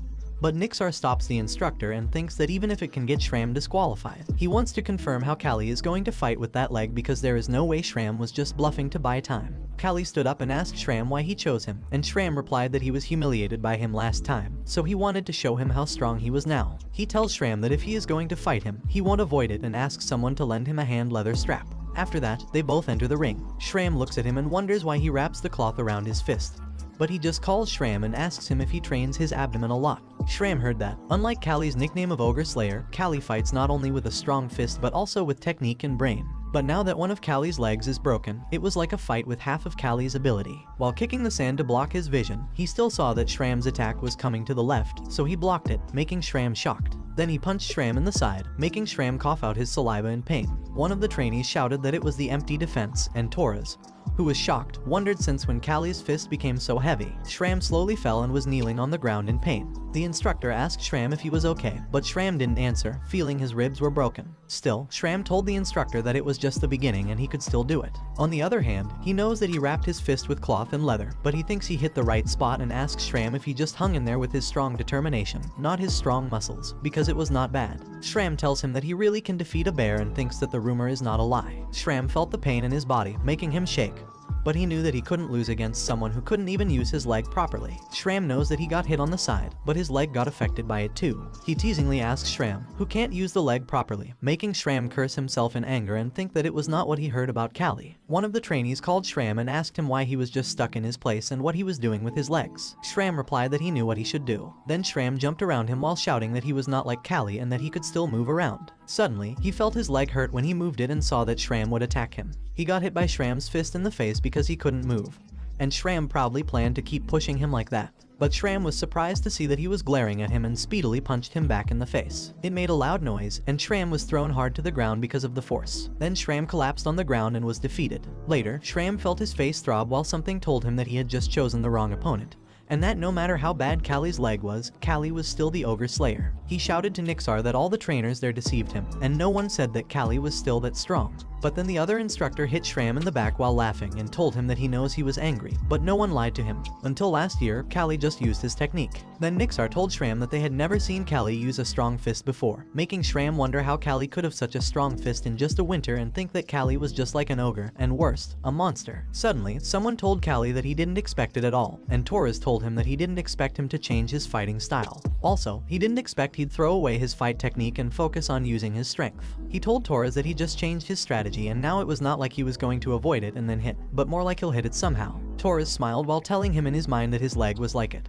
But now he was showing something new, making him think that it seemed like his blood was boiling, and he really wanted to fight with him right now and see who was the stronger one between them. Then Torres told him that it wasn't a bluff that he'd make a comeback even with that leg, but still, there must be someone who doesn't believe it. He told Torres that he'd just let them think again. Then he sat down while thinking that it was more burdensome than he thought and that it was impossible to do a pugilist match without a properly working leg. He knew that he used his knees and thighs to reduce the burden on his injured leg, but it put strain on his back, so he thought he needed to fix his distribution of strength. After the apprentice test was over, spring came, and after taking some rest, the merchants that Arsha brought left the territory. They were on the road when someone suggested that they should take a rest there while he stayed with Rovo, who noticed someone and barked at that person. The lady asked him if he was the one favored by their lady Arsha and if he was Callie. Then she told him that he was handsome. He replied that his face wouldn't give him any benefit because he was just a slave. The lady agreed, telling him that it was such a pity. But she didn't care whether he was a slave or not and asked him if saying that she liked seeing his face was not a bad thing. Then she introduced herself as Salavan from the Salavan mercenary group and mentioned that she was the captain of those men while pointing at the men behind her and telling him that they were not bad guys. He introduced himself to her and accepted her hand while she asked him if he really beat the bear as she had heard the rumor inside the territory. Then Salavan began to talk to him while noticing that his expression looked sad and wondered if it was because she came alone. But she knew that there was nothing she could do about it. Then one of her men called her to tell her to stop chatting and help them set up a tent, to which she replied that she understood and she was coming. He offered to help too, but she told him that there was no need, knowing that his leg was still uncomfortable. Then Salavan walked away, leaving him with Rovo, looking around and feeling awkward. Arsha told him that she guessed he didn't have anything important to do, and they really cared about his leg, so it would be hard for him to help them. He reminded her that she was part of it too, but then she told him that they couldn't keep their awkward circumstances and ordered him to follow her and prepare for what would happen next, making him look at her in confusion. Then she shyly told him that he would have a meal with her. He followed her and commented that those mercenaries were still young because most of them were in their teens or at most in their 20s. She replied that there was no mercenary group that would follow a young girl like her, and there was a superstition that it would bring misfortune if a young girl became the captain. He told her that it wasn't true, but she said there was nothing she could do about that myth, and she had no choice but to form a mercenary group that was in a similar situation as her. Also, no one wanted them because they were young. Then she told him that she would bring the meal, and she also brought his, making him surprised, but she just told him to eat there. He tried to disagree, but she shyly told him to sit, and they should eat together. So he sat down and took a spoonful of his food, then ate it while feeling that it was even more awkward. Then Arsha called his name seriously and asked him why he was fighting and if it was to achieve his freedom.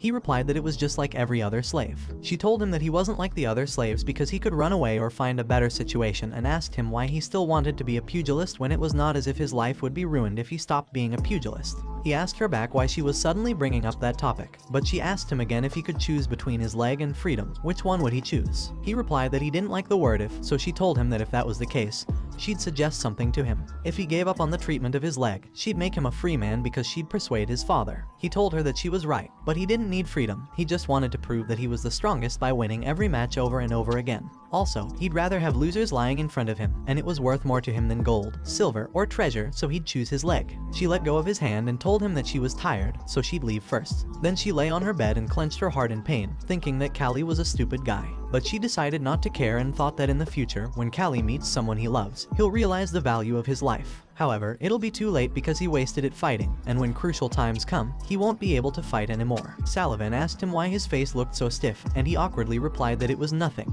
She asked him if it was because of his leg and told him to just hang in there a bit longer because he'll be in the free city of Corin soon. He asked her what she meant by a free city, and she replied that it meant a city without hereditary lords. It was chosen as a special commercial district where they elect their lord through elections. Also, wealthy merchants pay huge amounts of money to campaign, and it's common to buy, kidnap, or assassinate members of other families. But he told her that it still has nice surroundings, and she told him that it just happens behind the scenes. On the outside, it's more vibrant than other cities. A moment later, they arrived at the free city's gate, and the guard checked Azalea's background first, seeing that her stay was for 7 days. He informed her that she could extend it at the city hall. Then the guard noticed Rovo and asked if it wasn't a wolf, saying that wild animals couldn't enter. He replied that it was a dog and that it was a hybrid with wolf blood. The guard then ordered Rovo to bark, but Rovo just fearfully cowered down, making the guard think it was a fool that couldn't even bark, so he let them pass. As they passed the gate, Sullivan laughingly asked him if he said it was a dog and how could he lie like that. He just smiled, unaware that the guard was reporting to his companion that the individuals from Agest had arrived and instructed them to inform the other guards. Well guys, that's the end of the video.